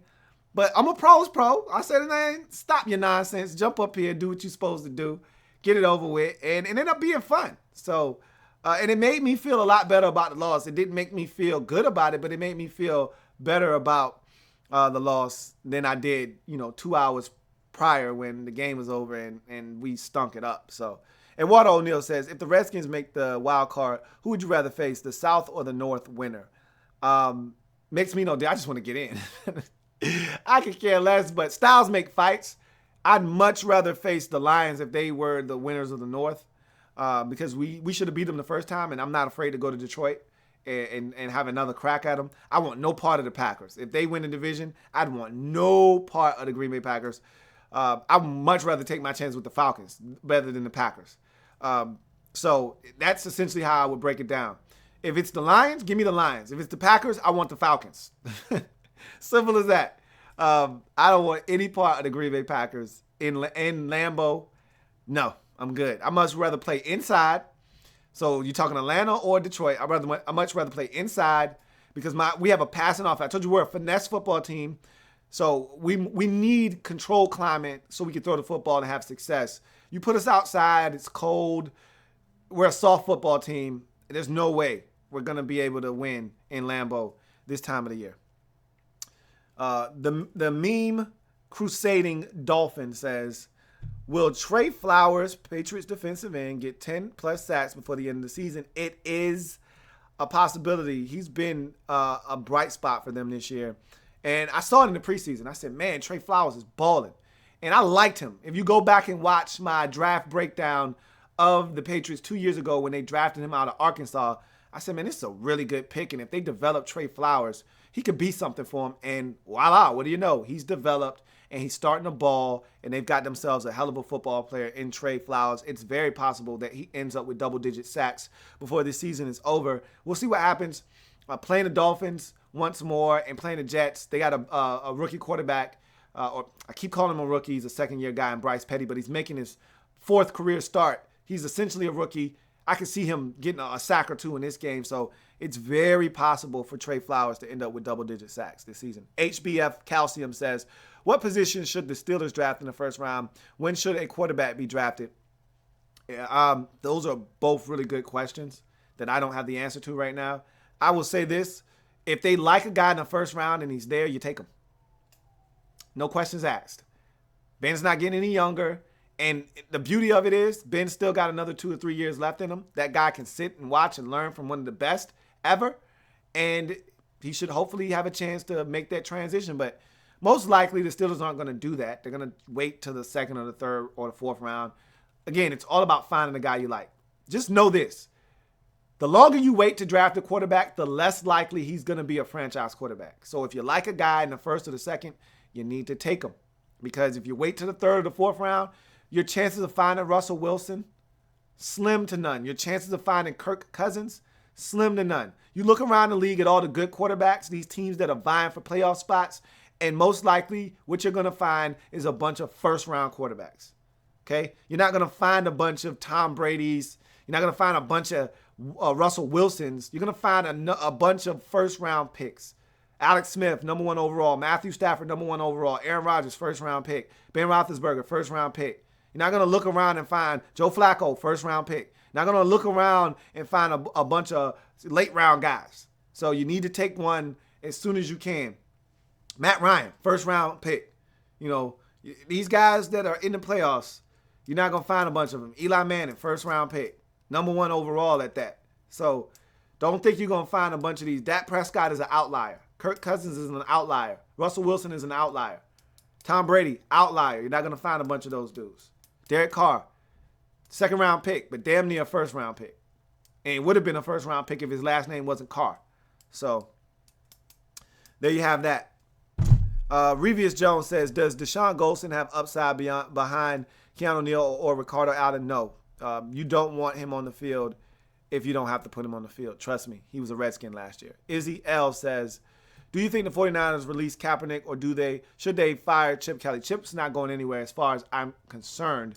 The 49ers, I don't think, are going to release Kaepernick, especially if Chip Kelly's there. But I heard Cap was going to get out of his deal. He was going to avoid the final year of his deal because he thought he could get more money. So I don't really know what's going to happen there. Hard to say. Let's get to this ticket to the dance, though. So looking at the way that things have changed up in the AFC conference, let's start on that side of the bracket. Patriots are still your 1 seed, and they're in, and they've clinched the first round bye. The question now becomes, are they going to be your number 1 overall seed? We'll see. They haven't clinched that yet, but they have clinched the AFC East. They have clinched a playoff berth, and they have clinched first round bye. They can't fall any lower than the 2 seed in the AFC. So the Patriots have done what they do annually, which is win and set themselves up to make another run at the Super Bowl. As for the Oakland Raiders, they had a big win on the road versus San Diego, and coupled with the Chiefs' loss to the Titans, they were able to make their way back up to the 2 seed. And so 2 wins by them, 2 straight to finish out the season, 2 losses or a loss by the Patriots could get the Raiders back to the number 1 seed, depending on tiebreakers, obviously. But a loss by the Patriots and 2 wins by the Raiders, and the Raiders are your number 1 seed most likely. So Raiders still have some work to do. They haven't clinched the AFC West. They have clinched a playoff berth, so they can't find themselves outside looking in when it's all said and done, even if they were to lose the final 2. But they can find themselves having to go on the road and play in wild card weekend if they're not careful. They got some tricky games that they have to navigate, including home this week versus a Colts team that just went through the Minnesota Vikings like hot knife through butter. So that's a trap game if I've ever seen one. Raiders need to come with their A game and play much better than they did against the Chiefs on Sunday. You go to the 3 through 6 seeds in the AFC, the guys that don't have a bye currently. And you start with the Pittsburgh Steelers. They eked out a W, and it's always tough on the road in the division. like we saw with the Raiders. Doesn't have to be pretty, just needs to be gritty in a W, and it was for the Steelers as they're able to score 18 unanswered points after being down 20-6 and win that game 24-20 versus the Cincinnati Bengals. So now they've put themselves in a position where if they win on Saturday or Sunday, Christmas Day versus the Baltimore Ravens, they win the division. Simple as that. They're in and they clinch with a win. They lose that game, and they need to win against Cleveland in Week 17 and have Baltimore lose in Week 17 versus Cincinnati. So the Steelers could go from third seed to out of the playoffs if they don't win down the stretch. Most likely, though, even if they don't win the division, they're still probably going to get in as a wild card. Now, they can't end up tied with the Dolphins because the Dolphins beat them head-to-head, but I could easily see the Dolphins losing not just one, but two down the stretch and find themselves on the outside looking in, even if the Steelers were to lose to the Ravens but beat the Browns in Week 17 and end up 9-7. If the Dolphins lose twice, the Steelers are still in the playoffs as a wild card. So be on the lookout for that as another option for the Steelers if they don't get it done on Christmas Day versus the Baltimore Ravens. You go to the fourth seed, and right now that's the Houston Texans, but the Tennessee Titans are breathing down their necks, okay? They are right there. And so they barely got away with one on Sunday versus Jacksonville Jaguars, but they got away with one, and that's all that matters. They're 8-6, so are the Tennessee Titans. I've already said it, and I'm going to say it again. That division is coming down to Week 17 at Tennessee. They win that game. They sweep the Titans and win the division. They lose that game. And again, depending on what both teams do this week, if the Titans win and the Texans lose this week, the Texans can still go to Tennessee in Week 17 and sweep them and win the division. As for the Titans, however, if they lose and the Texans win this week, then that game in Week 17 means absolutely nothing, as the Texans will have clinched the AFC South. So they need to make sure that, because they would have a better divisional record, and that would be the tiebreaker there for the Texans. So if they win against Cincinnati and the Titans lose at Jacksonville, the Texans win the AFC South. So a number of different ways for the Texans to clinch. The easiest would be just to win out. Don't worry about this or that. Just win out and you win the division. But it's easier said than done, especially when one of those games is at Tennessee, a team playing outstanding football right now. You go to the fifth seed right now, and it's the Kansas City Chiefs. They were the 2 seeds last week, okay? 2 seed last week. They lose at home to Tennessee in a thriller. And so now all of a sudden, you go from first round bye, potentially stalking down the Patriots for the number 1 overall seed. Hey, we were talking crazy and reckless just a couple of weeks ago about this Chiefs team. We were saying, hey, look out for the Chiefs. If they get home field advantage throughout, they could go to the Super Bowl. Now all of a sudden you go from potentially the 1 seed to the 2 seed to now the 5 seed, where you're going to have to be road warriors like you were last season. They got some work to do. They can still win the AFC West, okay? They own the season sweep over the Oakland Raiders, so they own the season series. All they have to do is finish tied with the Raiders. So that means a Raider loss and a Chiefs win would flip-flop the 2 teams yet again. Now, the simplest way for the Chiefs to win the division, win out, have the Raiders lose once. Simple as that. Either way, all the Chiefs have to do is win one more time and they clinch a playoff berth. So no matter what happens in Week 17, they're going to get into the postseason. But again, easier said than done. Christmas night matchup against the Denver Broncos. Broncos are going to have a lot to say with their playoff hopes on the line in that game. We'll see what happens. But for the Chiefs, simple. Win out. You have a shot at winning the division if the Raiders can lose once more. If you want to get in your Chiefs and you say, hey, I don't care, wild card, division, I just want in, win one more game, and you will accomplish that this week with a win over the Denver Broncos at home. And finally, your 6th seed in the AFC playoffs right now currently is the Miami Dolphins. Here's a team, no Ryan Tannehill, no problem on Saturday night with Matt Moore in the lineup, destroying the Jets. Then again, who isn't destroying the Jets outside of the San Francisco 49ers these days? So they got it done. And now they sit at 9-5, and they own some tiebreakers over some teams like the Steelers. So they're in a good spot, but they have to continue to win and they're going up to Buffalo where seasons go to die. And I'm going to tell you right now, that's a scary proposition for Matt Moore and company. We'll see what happens there. But their road to the playoffs is simple. Just win. You don't have to rely on anybody. You're not going to win your division. The Patriots have taken that off your plate. You don't even have to worry about that. Just win. All you got to do is find a way to win these final 2 games. And truth be told, this one against Buffalo is the big one because next week in week 17 at home versus New England, the Patriots are probably going to be playing for nothing, okay? You might see Brady for the first half. You may not see Brady at all next week, okay? But that shouldn't mean anything to you because you've lost to that team this season without Brady anyway. So bottom line is the Patriots won't be playing a bunch of their guys if they win this week. And they're going to beat the Jets. And they're going to clinch the number 1 seed. And if they do that, guess what? Now, again, that's pending a Raiders loss because I don't know how the tiebreaker shakes out right now, but I'm assuming if those 2 teams end up tied, I think the Raiders have the edge over the Patriots in a tiebreaker scenario. So if that is in fact the case, then you're looking at a situation where they would have to play week 17 out if the Raiders win in week 16. So again, don't worry about any of that stuff. Bottom line, if you don't win in Buffalo, you're probably not getting into the playoffs. So take care of business and put yourself in a position so that you can get into the postseason. The best way to do that is to just win your final 2 games. At Buffalo, home for New England. Whether Brady plays or not, you play them so well at home week 17. It's not even funny. But the game you don't play well usually is week 16 at Buffalo. Let's see if you can find a way to get that done this season. So we go from the teams that are currently in the AFC to the teams that are currently in the NFC. So you look at the Cowboys. Cowboys are sitting pretty at 12-2 after their win over the Bucs.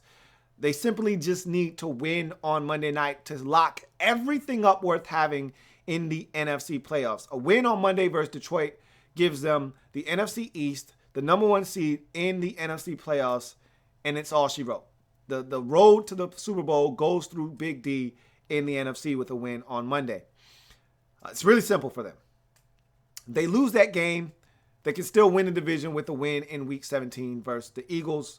Meanwhile, a Giants loss would also accomplish that for them in Week 16 as well. So in any event, it's going to be hard for someone to unseat the Cowboys as the number 1 seed because, again, they're right there. All they have to do is win. They've pretty much locked up everything in the NFC. The only team that can catch them are the Giants. That's it. So with one fell swoop, they could lose everything, but it would take 2 straight losses and 2 straight Giant wins to have that happen. You go to the number 2 seed right now, it's the Seattle Seahawks. I'm pretty much locking them into the 2 seed in the NFC playoffs. Their remaining schedule looks like this. At home for Arizona, at San Francisco. They're not going to lose either one of those games if they're healthy. And the only guy that could get hurt that could impact them is Russell Wilson. If he's healthy, they're going to win both of those games. And they're going to finish up the season 11-4-1. And they're going to be your 2 seed. So I'm going to go ahead and book that. And I'm going to lock that up. Lock it up. Lock it up. I'm going to go ahead and lock that up. Seattle Seahawks is going to be your 2 seed in the NFC playoffs. So you go to the teams that aren't going to have a bye week. And you start with the 3rd seed right now, the Atlanta Falcons in the NFC South. They're not out of the woods in that division yet, but with the Bucs loss and their win on Sunday, they created a little bit of space between them and the Bucs. A win on Sunday would clinch the NFC South for the Atlanta Falcons. So all they have to do is win on Sunday. They would be up 1 with 1 remaining, which would be more than enough to get them because they own the tiebreaker over the Buccaneers. So that being said, they just have to take care of business in the division versus the Carolina Panthers. As for trying to advance to the 2 seed, what they would need is a loss by the Seattle Seahawks, and they would need to win out, run the table, beat the Panthers in Carolina in Week 16, and then go home and beat the Saints in Week 17. If they can do that and get a Seattle Seahawks loss somewhere along the way, they would be your 2 seed and get a first round bye. But as of right now, if you're the Falcons, you're just looking to get in. And the best way to do that is to win a game on Sunday. You do that and you will clinch a playoff berth and the division in the process. You look at the 4 seed currently in the NFC playoffs, and that's the Detroit Lions. They're now 9-5 on the season. And this is the team that everybody's looking at and saying, hey, you really trying to go to the playoffs or what? Or no? And if they don't win on Monday, they'll drop to 9-6. And all of those teams sitting around on the outside looking in are going to be staring at the Lions. All eyes will be on the Lions in Week 17 because if they lose out, they will go from most likely the two seed, which they were last week, to the 4 seed this week, to not being in the playoffs at all. Because I'm thinking someone in the NFC, the Redskins, could get to 9 wins and have a better record than the Lions at 9-7 if they lose out. So, a really tough spot to be in if you're the Lions. Simply put, win. Okay? And even if you lose this upcoming week and the Packers win, you still have a shot to win the division by just winning in Week 17. Essentially, what it's going to amount to is it's going to come down to Week 17. It's going to come down to Week 17 because even if the Packers lose and you win this game, if they beat you the following week, no. I take that back. If the Packers lose and you win, you clinch the division. So you definitely going to have eyes on that Packers-Vikings game. We're watching that one with a lot of intrigue because if the Packers lose that game and you win Monday night, you win the division. If the Packers win that game and you lose, Week 17, winner take all. If you win that game on Monday night and the Packers win, Week 17, winner take all. So, again, it's going to come down to Week 17 most likely, unless the Lions win on Monday and the Packers lose on Saturday. So, we will see. Moving on to the 5 seed, it's the New York Giants. They're playing outstanding football. The defense is dominating. They're at 10-4. The likelihood of them missing the postseason shrunk exponentially with the win last week. Being at 10 wins right now, they're all but assured to get in. They just got to win one more game to solidify that. But even without a win, they could still get in because of the anarchy that's going on behind them with all these teams losing games. If the Lions lose on Monday night, and whether the Giants win or lose on Saturday, if the Lions lose, they're in. The Giants are in the playoffs because then there won't be enough teams behind them with the ability to get to 10 wins. The Redskins can no longer get to 10 wins. The Buccaneers could get to 10 wins. I don't know who owns the tiebreaker there, but I would assume the Giants would still own the tiebreaker in that scenario. So I'd venture to say that the Giants are basically in with a loss by a few teams. Either way, don't worry about who has to lose this, that, and the third. If you're the Giants, just win, baby. Just win. You got a Thursday night matchup versus the Philadelphia Eagles. You will clinch a playoff berth.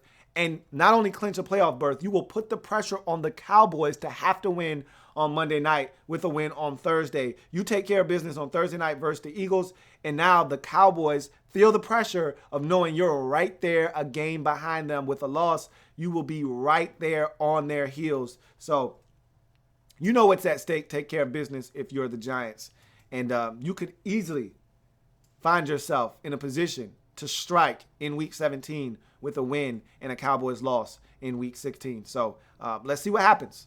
Win and let the chips fall where they may if you're the Giants. You could easily go from the 5th seed to the number 1 overall seed in the NFC if the Cowboys don't handle theirs and you handle yours. We'll see what happens. Most likely, Giants are going to end up your number 5 seed in the NFC playoffs. However, Green Bay Packers. They're your 6th seed currently at 8-6. They've done some yeoman-like work over the last 3 weeks, winning some games and getting to 8-6. They continue to play hot football. And now it's a situation where they're not worried about the wild card anymore. They're looking at that division and they're saying, we got a shot. And whether we win it or not, we got a shot. And that's all we wanted was a chance to try to win the division. And so if they can get one more win, it sets up a winner-take-all situation in Detroit. And so we're going to see what happens. If they don't take care of business in Week 16 versus the Vikings, now that changes the entire dynamic. And then they would have to hope for a Lions loss on Monday night to then still have a shot to win the division. And I've already brought up this scenario, if the Lions win on Monday and the Packers don't win, Packers are then eliminated from the NFC North contention. That division crown would go to the Lions. And now you would be fighting for your playoff lives, trying to get in as a wild card. And then you would be in some murky water there. But at the end of the day, much like I've said for all of these teams, if you're already in the playoffs, that means you have control of the outcome of your season. Just win. You do that, you're in. Simple as that.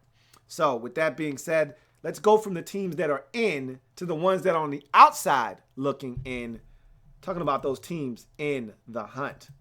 And so let's take a look at these teams in the hunt and go back to the AFC.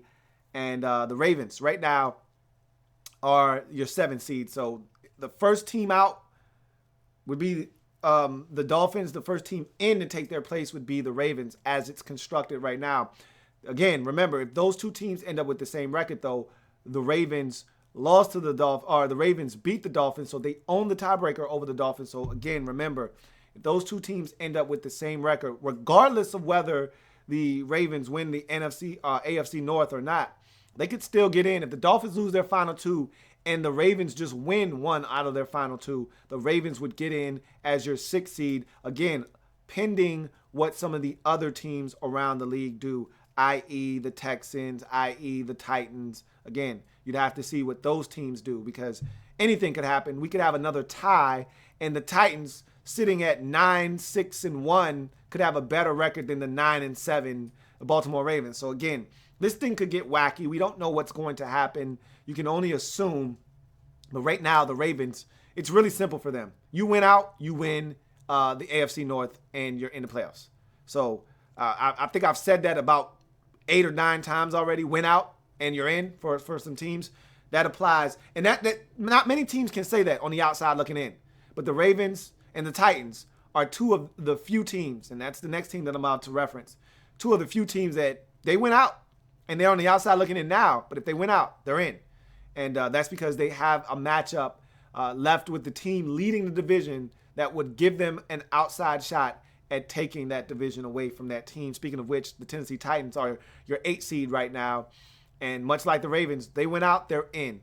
They got a Week 17 home showdown with the Houston Texans. That's going to be for the division right there.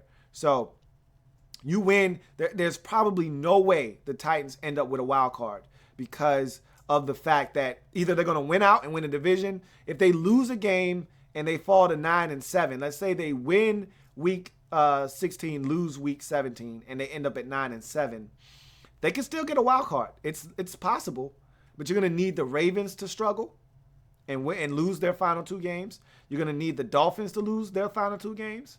You're going to need a lot of help for that to happen. And I don't even know if you own the tiebreaker over the Dolphins. I don't know if those 2 teams played this season or not. I don't recall. But bottom line is, for you, it's probably division or bust if you're the Titans. And you should have your eyes on the division anyway. Broncos, to me, they're done. They're dead to me. They had opportunities. They squandered those opportunities. They're not in a position of power at all. They got to win out, really, realistically. They got to win out, get to 10-6, and hope everybody else is at 9-7 because they've done some irreparable damage. Now, they could get to 9-7, but then you would need the Ravens to lose out. You'd need the Titans. All these teams above you would have to lose out for you to get in at 9-7. So essentially what I'm saying is you got to end up 10-6 if you're the Broncos, and you got to hope for some help. So good luck with that. On the road at Kansas City, home for Oakland. Good luck with that. And then your final 2, these 2, to me, they're not going to make the playoffs. The Colts at 7-7 still could win their division. They need 2 losses from both the Texans and so this is what they would actually need. they would need the Texans to lose in Week 16 to the Cincinnati Bengals and then beat the Tennessee Titans in Week 17. So that would put the Titans, regardless of what they do, it would put the Titans at 9-7. It would put the Texans at 9-7, and the Colts would have to win out. And if they went out, they'd end up at 9-7, and by virtue of the tiebreaker, they would be able to get in as the AFC South division champ. Now, this is the thing. If they finish with the same record as the Texans, they wouldn't be able to get in. So the only way they would be able to win the division, most likely, is if the Titans lose Week 16, and then the Titans actually beat the Texans in Week 17. So let's reverse that, because they have the season sweep over the Titans, do the Colts. They beat them twice. But they lost to the Texans twice. So they need the Texans to finish at 8-8. They need the Titans to finish at 9-7. 9-7. And they could finish at 9-7 and beat the Titans. That would be the only way they get in. But as far as tiebreakers are concerned, 9-7, the Colts aren't getting in as a wild card. They're either going to win the division or they're out. So that's why they're still alive. And so they're going to need the Texans to lose out. They're going to need the Titans to beat the Texans in Week 17, but they need the Titans to lose in Week 16. So Titans lose one out of their final two, and it has to be in Week 16 because they have to beat the Texans in Week 17 so that the Texans lose their final two, and then the Colts would have to win out to get to 9-7, be tied with the Titans, own the season series over them, and that would give them the head-to-head nod over the Titans. As for the Bills, it's a long shot. They got to win out, and they need a ton of help. I'm not going to explain all of that because they're not getting in. Let's not concern ourselves with teams that have dug themselves too deep of a hole at this point in the season. Much like the Saints and the Panthers in the NFC and even the Vikings to a certain extent, you dug yourself too deep of a hole. You're not getting in. Speaking of which, let's go to the NFC side of things. The Buccaneers, currently your 7th seed. They're 8-6.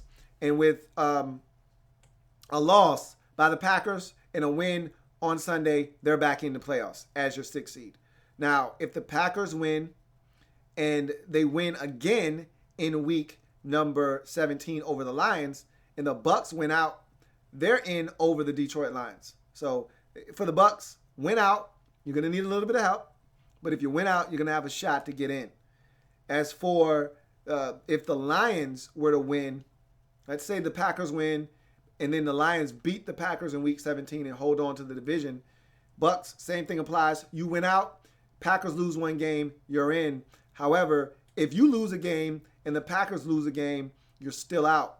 So you got to make sure you win your final two if you're the Tampa Bay Buccaneers. You don't want to end up in a situation where you're tied with the Packers. They're going to get in due to tiebreakers. You don't want to end up in a situation where you've got the same amount of wins as the Redskins because they're going to win because their percentage is going to be better because of that tie. So put yourself in a position by getting 10 wins that will eliminate the Redskins and anybody else behind you who can't get to 10 right now.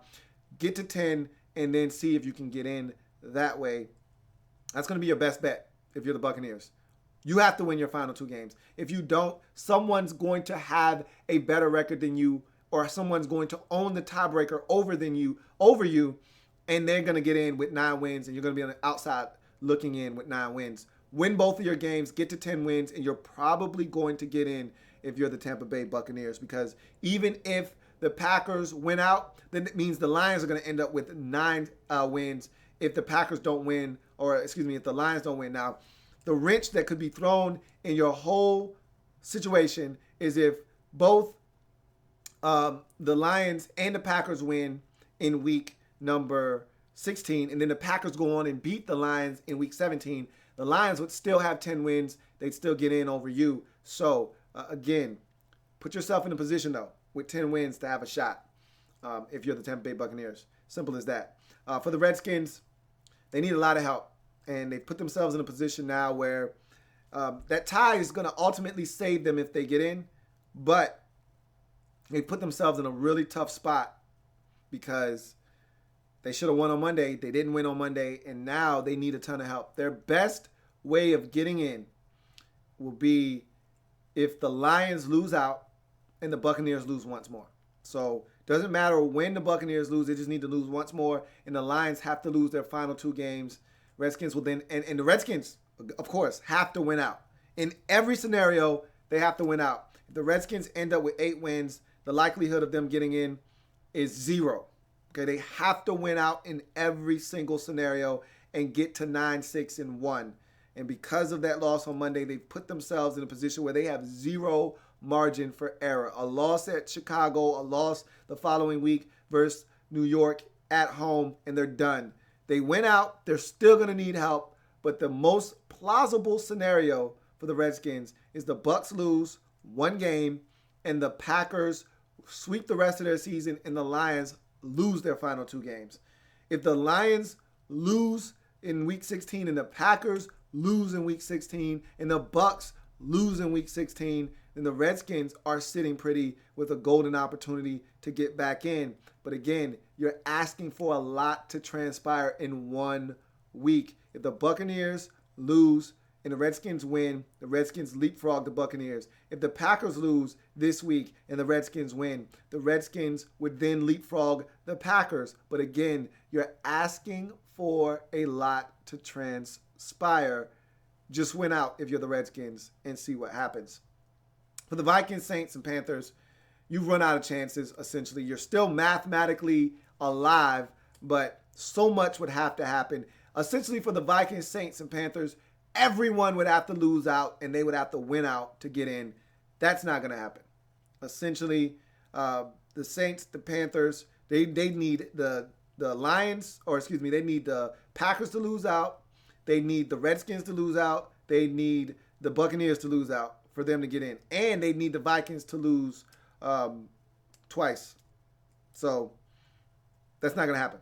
Now, all of those teams aren't going to lose every single game left. So the Saints and the Panthers are done. And the Vikings, they're essentially in the same boat.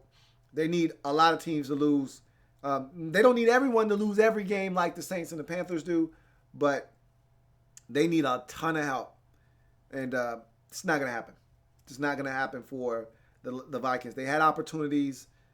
All they had to do was win down the stretch. Beat Jacksonville, beat Indy, beat the Bears, and beat the Packers. And it was going to give them a great shot to get in at 10-6. You lose a game at home to the Colts in which you were destroyed, they're done. So that's your playoff picture right now in both conferences. That's the teams are looking for a ticket to the dance, man. And there are tickets out there to be had. Who are going to be the 6 teams in each conference to get their hands on a ticket and get inside the dance? We shall see. Let's get to a few of your comments, and then we'll move on to our next segment, Louie Tee versus the world. Who is better? This is from RG3 hashtag smoking at 3 hashtag 1000 says, who is better, Pac-Man or Hayden? Why am I asking this? Pac-Man calling us trash. The Browns are trash. They're 0-14. So yes, and as of right now, Pac-Man Jones is better than Joe Hayden. Hayden just never stays healthy. I'll take Pac-Man over him, even though Pac-Man is a head case. And actually, his name is Adam Jones. Okay. He does not like to be referred to as Pac-Man. It's the cornerback formerly known as Pac-Man, Adam Jones. So Adam Jones called you trash, and you are trash. You're 0-14. And he's better than Joe Hayden. So there you have it. Vincent Coe says, if you put Kaepernick as a starting quarterback for the Cowboys, you see them going 12-2 too behind that offensive line? Nope, I don't.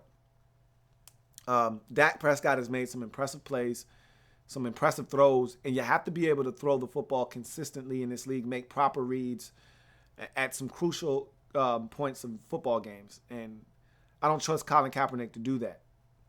And so, no, they're not. Even though that line is awesome, Kaepernick's not 12-2. They're not 12-2. Maybe they're 8-6, 9-5 with Cap. But they're not 12-2. The Black Al Bundy says, Brock Osweiler got to be the dumbest free agency signing from the past offseason. Am I right? Yeah, you're probably right. I'm pretty sure that he's not the only dud, but it's the most expensive, free agency purchase at the most important position. Of course, that's the one everyone's going to remember. So, yeah, unfortunately, you're probably right. All right. Andre Mogul says, how do you feel about the Pro Bowl in general and the teams picked this year? A lot of people, many players got snubbed. If any, who do you feel should or shouldn't have made it? You know how I go for the Pro Bowl. I don't have any love for the Pro Bowl anymore. It's a joke. Nobody wants to go. Tyler Eifert got hurt last year. He says, I'm never going back to the Pro Bowl. Even if I get voted in, I'm not going back. I mean, it's not something that players look forward to, the ones that have been there. If you've never been to the Pro Bowl, then you're excited. Yeah, I got voted to the Pro Bowl. I'm going to go. After you went 2 or 3 times, you're like, all right, I don't want to do this. I'm hurt. I got a knee. I can't make it. So then you start ending up with second and third and fourth alternates, and it just becomes a mess. But anyway, every year guys are going to get snubbed, okay? Like, there aren't 100 Pro Bowl spots. Everyone can't go. So by virtue of that, you're going to end up with these situations where guys get snubbed. Like Josh Norman didn't go. He probably should be there, but I mean, how many corners can you put in there? I mean, let's be honest with ourselves. It is what it is. Who cares? Bottom line is, I don't really know who should or should. I don't actually know the actual rundown of the roster on the Pro Bowl, nor do I care, to be honest with you. It's always nice when, teams like the Falcons have 6 and the Raiders have 7, and the Cowboys light it up and they've got like 5 or 6 guys. That's great. That's good for the teams that are good. That's what I like to see. If you're a good team, you should be rewarded by having a bunch of your players go to the Pro Bowl. That's the way it should be. You might be the Browns and you might have 1 or 2 standouts. Good. If Joe Thomas goes, great. 10 straight for him. Excellent. But outside of that, the Browns shouldn't have anybody else going to the Pro Bowl for their football team. And that's the way it should be. You stink, then most likely your individual players stink. Most likely. Again, that's not always the case, as Joe Thomas, I just referenced, has been the model of consistency at left tackle throughout his career, and thus he's been to the Pro Bowl 10 straight times on a Browns team that hasn't been to the playoffs since he's been in the league. But that's nor here nor there. Bottom line is, the Pro Bowl's a joke. Players get snubbed every year because you feel like this guy or that guy should have been, and he's not. Jamison Crowder for the Redskins, I'll give you an example, has been the best slot receiver all season long. He was number 1 in punt returns going into Monday's game. He probably and he leads the Redskins in receiving touchdowns. He probably should have went to the Pro Bowl, but he didn't. It is what it is. I'm pretty sure that the guys that went above him probably deserve to be there as well. So it's going to happen every year. It is what it is. Just like Kirk Cousins, you could argue probably should have been in the Pro Bowl. But he's not going to go, and that's fine. I don't have a problem with that. Enrique Valencia says, is Andrew Luck a top 3 quarterback? In my eyes, he is because of the degree of difficulty. O-line drops, okay running game, and while still putting up numbers. I don't think he's a top 3 quarterback in the league, no.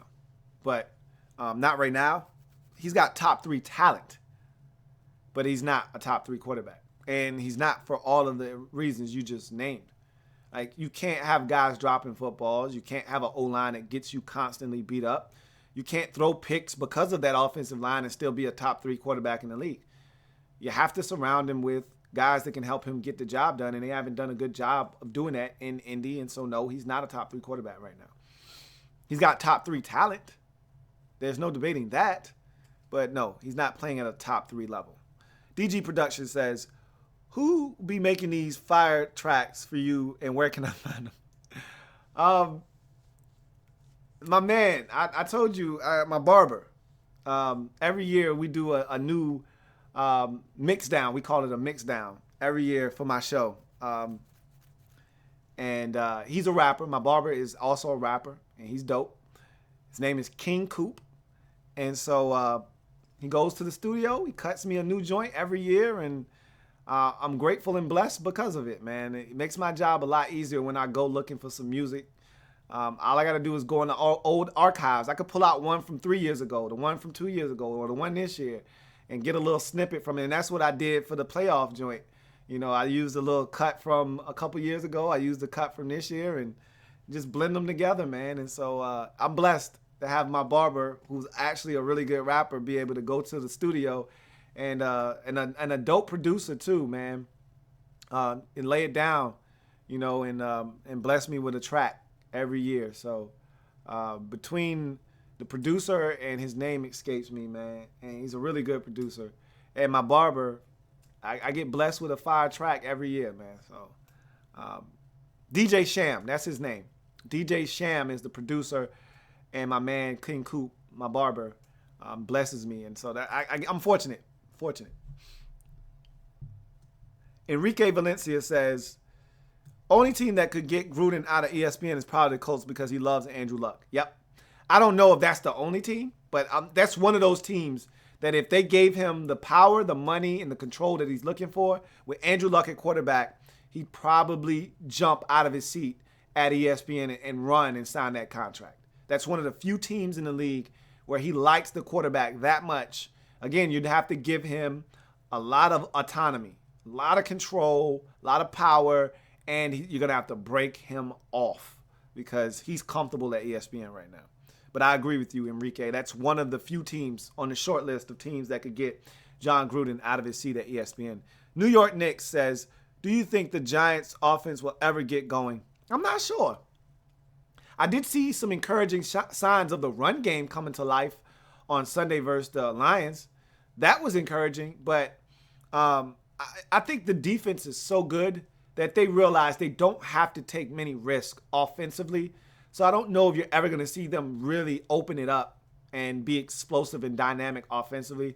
When you don't run it, unless your quarterback is Tom Brady, if you don't run it well, you're not going to have a dynamic offense. It's impossible in this league because you have to run it to stay balanced, to keep teams off of you. And even Eli Manning started off the game, 11 of 11 against the Lions, and you still only scored 19, 20 points in that game. I don't recall what the final score was. But you didn't score a whole hell of a lot of points because you got to be able to be balanced to score in this league consistently. Like I said, unless you got Tom Brady and you can have him throw it 50 times, it's going to be tough. So I don't know if this Giants offense ever gets going this season, but like I said, I saw some encouraging signs with the run game. And if they can get that going, all of a sudden now, maybe, just maybe, you might have something in New York on the offensive side of the football. DG Production says, is Jalen Ramsey Pro Bowl worthy to you? Probably not. Depending on, again, I would have to sit down, look at all of the players that, went before him. Probably not, though. Like I said, you can't skip steps in this league. You can't just leapfrog a whole bunch of guys that are playing good football just because a rookie comes in and he's playing good football. I doubt it. Liam Gutierrez says, who do you have winning? A Bills team fighting for Rex Ryan or a playoff-hungry Miami Dolphins at Buffalo? I'll tell you that a little bit later on. Stick around for my picks at the end of this show. I will tell you who I have winning that game and why. Bossaholic says, craziest thing an NFL fan said to you. You don't want to know. I get some of the craziest things, some of the nastiest stuff said to me. You couldn't even begin to imagine. Trolls are usually the source of some of the dumbest stuff you'll hear and some of the nastiest and just grotesque and obscene things said you don't want to know. Trust me. Brian Emerson says, if the Redskins were to make it to the playoffs and get a home playoff game, would you go to it? It depends. Most likely, I told you I hate the cold, man. So the Redskins playing a home playoff game isn't as enticing. Now, I'm going to tell you what.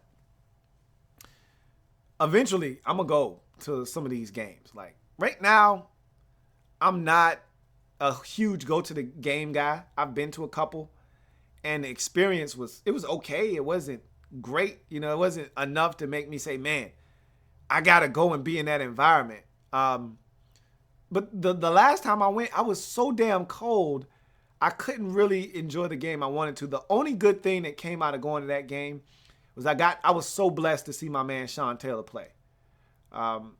So that was exciting. The two games that I went to, I was able to see Sean Taylor play. You know, and that was the last time I was able to see him live and in person.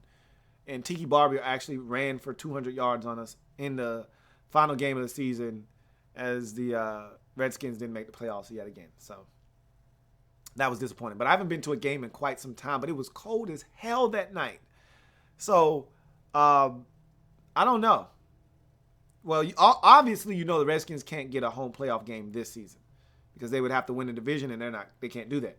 But I mean, they won the division last year, and I didn't go. And it never crossed my mind to go. Somebody could have probably came at me with some free tickets. I probably still wouldn't have went. I don't know. It's hard for me to say. I can't really tell you if I would go or not. It's much easier for you to be like, yeah, I'll go to a Cardinals game. It's inside. You can enjoy yourself. I mean, and maybe you would go even if it was outside and it was, in the dead heat of the summer and it was 113 in Arizona. Maybe you would still go.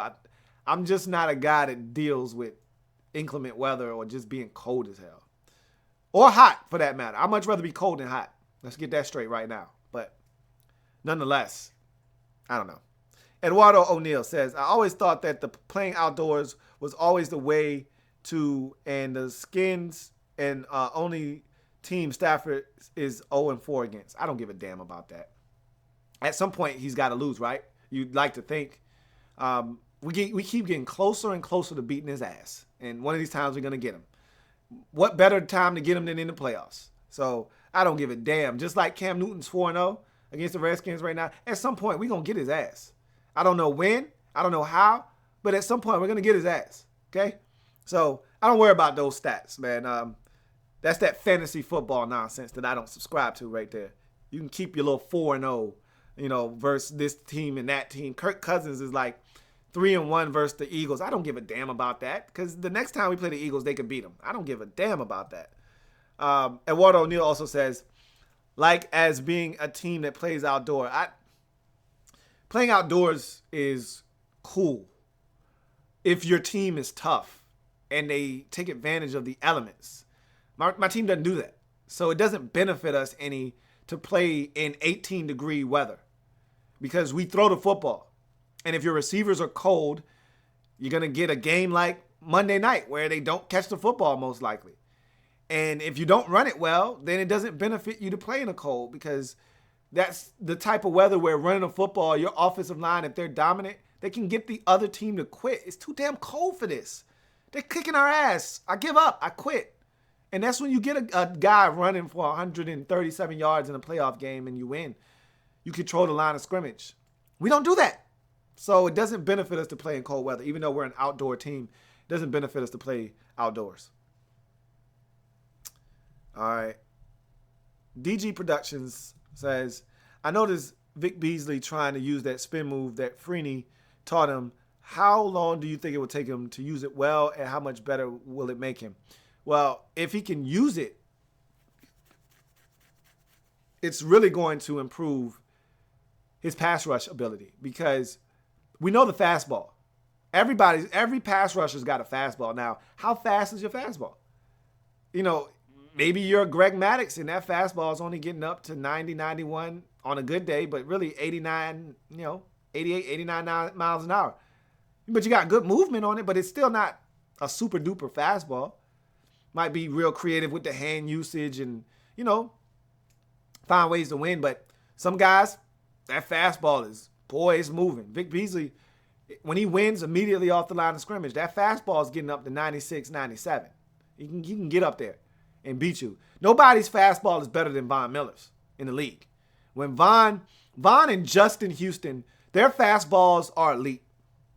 Vic Beasley's probably 94, 95. He might top out at 96. But when Von Miller and Justin Houston have it going that first step, they're at 98, 99. They might hit the gun at 100. That fastball is, oh my God, it's almost impossible to hit. It explodes. But they've also got changeups that are lethal. So when Justin says, okay, you looking for the fastball? Here comes a breaking ball. I'm about to use the bull rush on you. Oops. Gotcha. Now your tackle's on skates, if not on the ground. And Justin Houston's coming down. Same with Von Miller. Or Von will say, oh, hard outside. Got him. Come with the hook. Curveball. Now he's going inside. You open up your hips. Now he's inside, beeline to the quarterback. Nothing you can do about it. Vic needs a off-speed pitch to the fastball. And that's what that spin move is going to be for him. Because I don't know if he gets good leverage on the bull rush or not. Maybe he does, maybe he doesn't. But you need that other go-to pitch so that you can't just key in on the one thing that I do well. And that's what all great pass rushers have. They have a B move or an A move that is elite and a B, or what we call a counter to that fastball. You need something. You can be really good at 2 moves and that's it. Well, if you're good at those 2 moves, you're going to be a dominant pass rusher in this league if you have a dominant trait. And Vic Beasley has a dominant trait. He's explosive. Now you need something to counter off of that. If you can find it, you got something. So we'll see. How long will it take him? Just to throw this out there, who knows? You really can never tell with these things. He may perfect it this offseason. He may not perfect it ever. Not everybody's made to spin. So we'll see. All right. Eduardo O'Neill says, all Lion fans are Bears, Vikings, Falcons, and Saints fans this week because if they all win, they get in before playing on Monday. Well, good luck with asking the Bears to beat anybody. Good luck with asking the Vikings to beat anybody. Good luck with asking the Saints to beat the Bucs, even though I think that could happen. But you need all of those teams to win. It'd be one thing if you just needed one of them. You need 4 teams you just named. The likelihood of all 4 of them, one being a 3-11 team winning, come on, man. Let's be serious here. And I don't know. Let's see who the Bears are playing. Before I talk that trash, they might have a cupcake team. They're playing the Redskins. And I should have known that. They're playing my team. They could win, but the likelihood of that happening isn't great. They're a 3-11 team for a reason, but anything can happen. So we'll see. But you're asking a lot, man. Don't worry about anybody else and what they have to do. Again, that's loser talk. Win. Eduardo, get your boys to win. That's what you should be concerned with. Not having other teams lose. That's a loser's mentality. Get your team to win. That's what you should be concerned about right now. Mazer_12. Thoughts on Tom Savage getting the start and Clowney making his first Pro Bowl? I love the fact that Savage is getting a chance to start. I think he deserves this opportunity. Why the hell not? He brought the team back. Brock Osweiler's struggling. Give him a shot. Can't be any worse, right? As far as Clowney making his first Pro Bowl, I don't know if I agree with that necessarily, but again, I don't have a problem with it. He's played well this season, not just against the pass, but against the run too. So good for him. Good for him. Andre Mogul says, talk to a friend of mine that plays for the Titans, and he is pumped. Are the Titans good enough to go far enough in the playoffs? For the Titans, they just need to get in. I've told you this numerous times this year. All bets are off once you get in the dance and they shut the doors.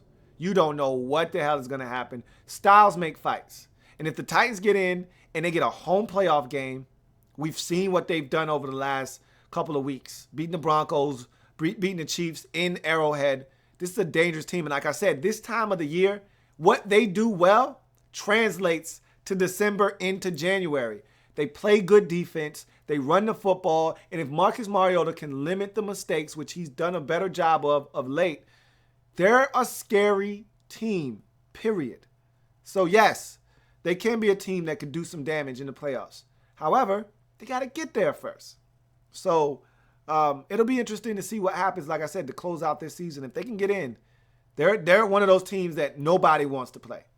You don't want to play the Titans because they run it, they play defense, and Marcus Mariota is a handful to deal with at the quarterback position. So nobody wants to deal with them right now.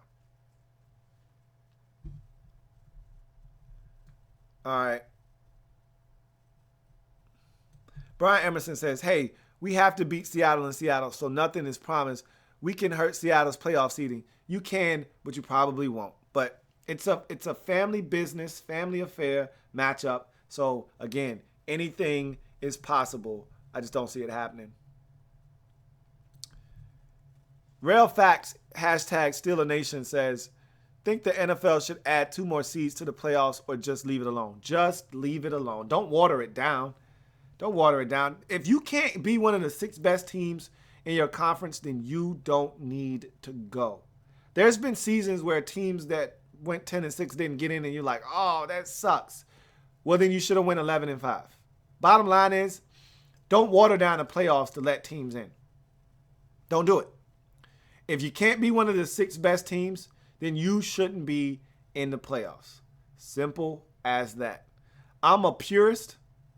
I don't like change, especially when it's not broken. I don't want the NFL to go to an 18-game schedule. Why? 16 is fine. I know they're greedy and they want more money.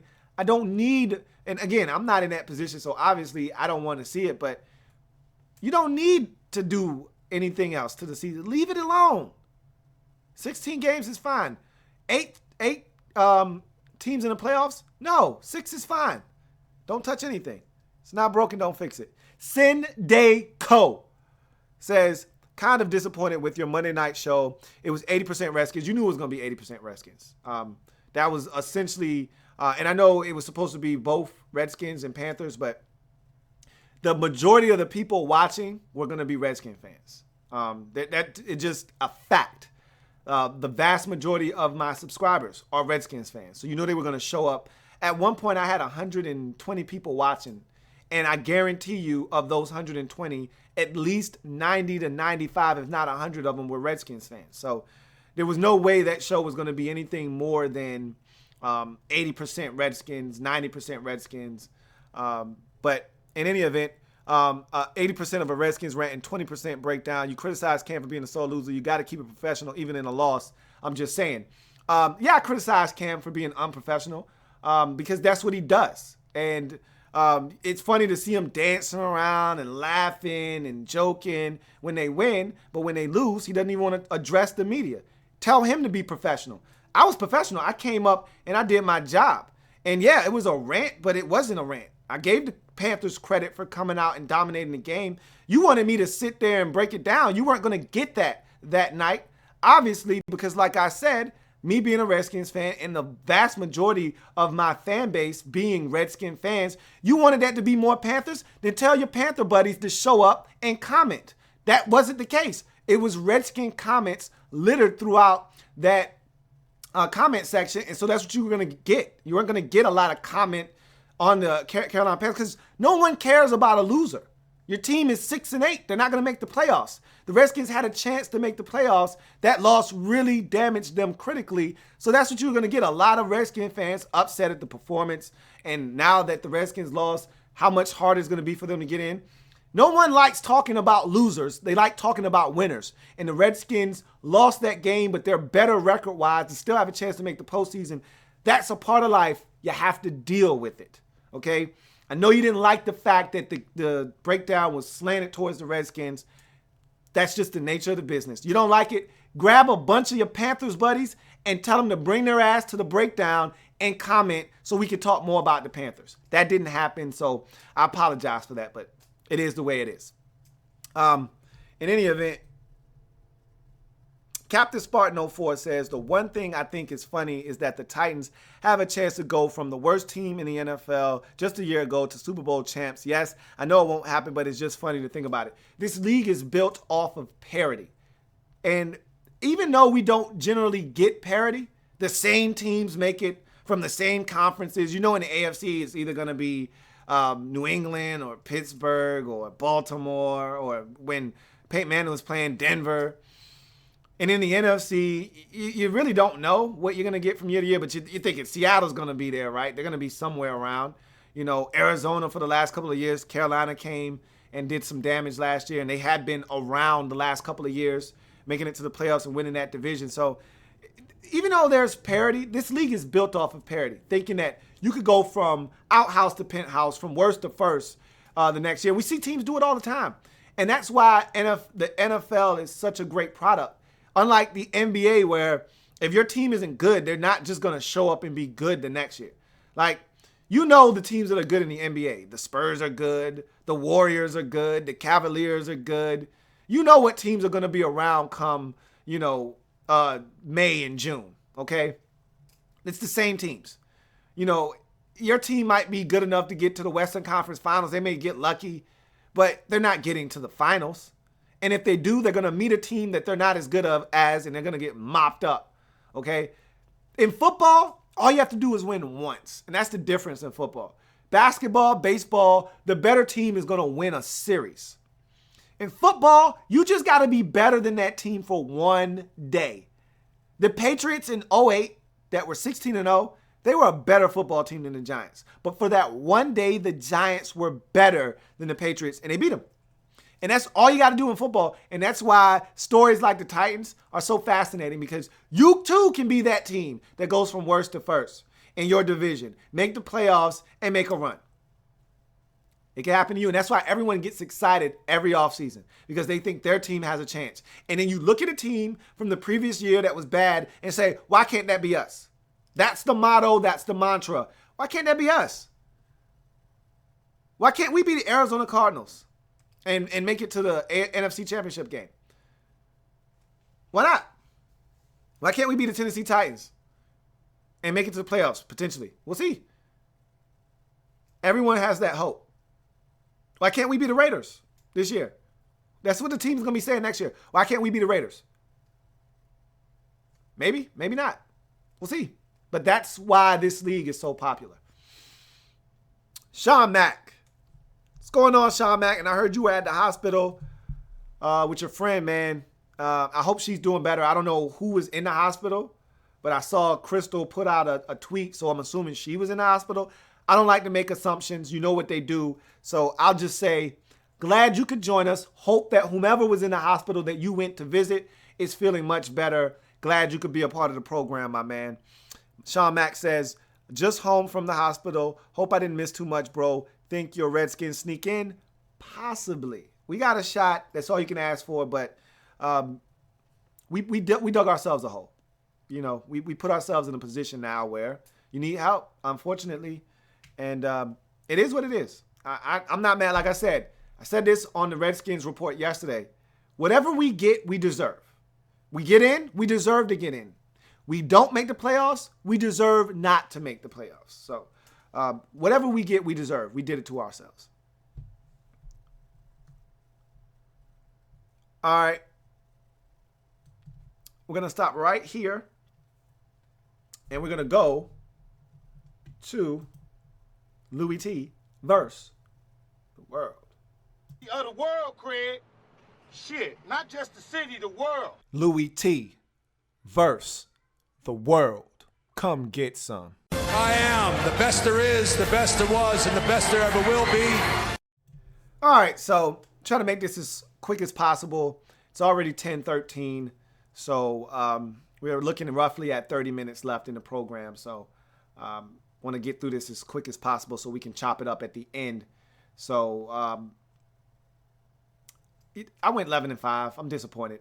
Told you it was an easy week, so I'm not going to get excited because I went double digits. It was an easy week. You should have went double digits last week. Anybody that didn't go, shame on you, okay? The upper room is going to be jam-packed tonight. I'm talking about limited space available, all right? Everybody's going to be up on everybody. Try to make sure you don't step on anybody's toes as you're walking by. Try not to spill your drink on somebody. It's that type of night, man. It's not going to be a lot of space up there, man. It's going to be jumping tonight. It's going to be really hot. If you want to open the window, you can, but I don't think they opening any windows tonight. So it's going to be jumping in there. It's going to be a lot of sweaty, funky bodies in there. But it was supposed to be that way this week, I went 11-5. I'm not bragging. I'm not excited about that because I told you I wanted 13, and this was the week to get 13, and I blew it. So, Redskins didn't take care of business. Minnesota let me down. I thought they were going to win at home. Arizona, that could have went anyway. I told you I didn't like that game. I told you I thought that could go either way. Denver, I went out on a limb there, and I deserved to pay for that, but I thought they could win. And they actually had Brady befuddled early in that game, and they just couldn't get anything offensively. But I went, and I didn't see Tennessee losing. That was the one that really rocked me. Because if Tennessee wins and the Redskins win, I get my 13. Despite all the other teams losing, Kansas City takes care of business. They were up 14-0, 17-3, and the Redskins take care of business on Monday night. I'm 13-3, and those were some assumptions that I went into the week making. and they did not prove to be good assumptions at all. So I went 11-5. I'm in the upper room. I'm not overly excited. You know, it's good to get up there, pop some bottles, and get up with the fellas that have been up there for the last couple that I haven't seen in a while. Seems like it's been a while since I've been able to go up there and get in there and do a little something, you know what I mean? Fiesta, fiesta, fiesta. Fiesta, fiesta. It's been good. You know, it's just good to get up there and have a little party, but I ain't gonna lie to you. I'm a little disappointed because I should have been 13-3 at worst. But 11-5, I'll take it. I'll run with it. And like I said, easy week. I expect plenty of company in the upper room. Speaking of which, let's get to that, man. Let's get to your picks from this week and see who did what. We're going to start with Nick Riley, my man Nick and Knight. Showtime! Nick's Vikings won. Seahawks, Dolphins, Ravens, Bills, Packers. He says, praying Bears win, but we all know their ass. They almost won. Giants, he said, could go either way, but need some help in the division. And Giants coming off big win. He's got the Texans. He's got the Chiefs, so that's his second loss. He's got the Steelers. He's got the Cardinals, that's his third loss. Falcons, Patriots, Raiders, Cowboys, Redskins. That's his fourth loss. So he went 12-4. That's going to be your standard number right there. I see a lot of 12-4s, 11-5s. Some 13-3s are going to be sprinkled in the mix. I don't think anybody's going to come away with 14-2 because the Redskins and the Chiefs were good enough to probably get most people 2 losses. And then you probably got a loss somewhere in there, whether it's Arizona or you went out on a limb and picked Denver or whomever. You probably got another loss somewhere along the line. So I'm looking for a lot of 13-3s, a lot of 12-4s, and a boatload of 11-5s. Nick Riley goes 12-4.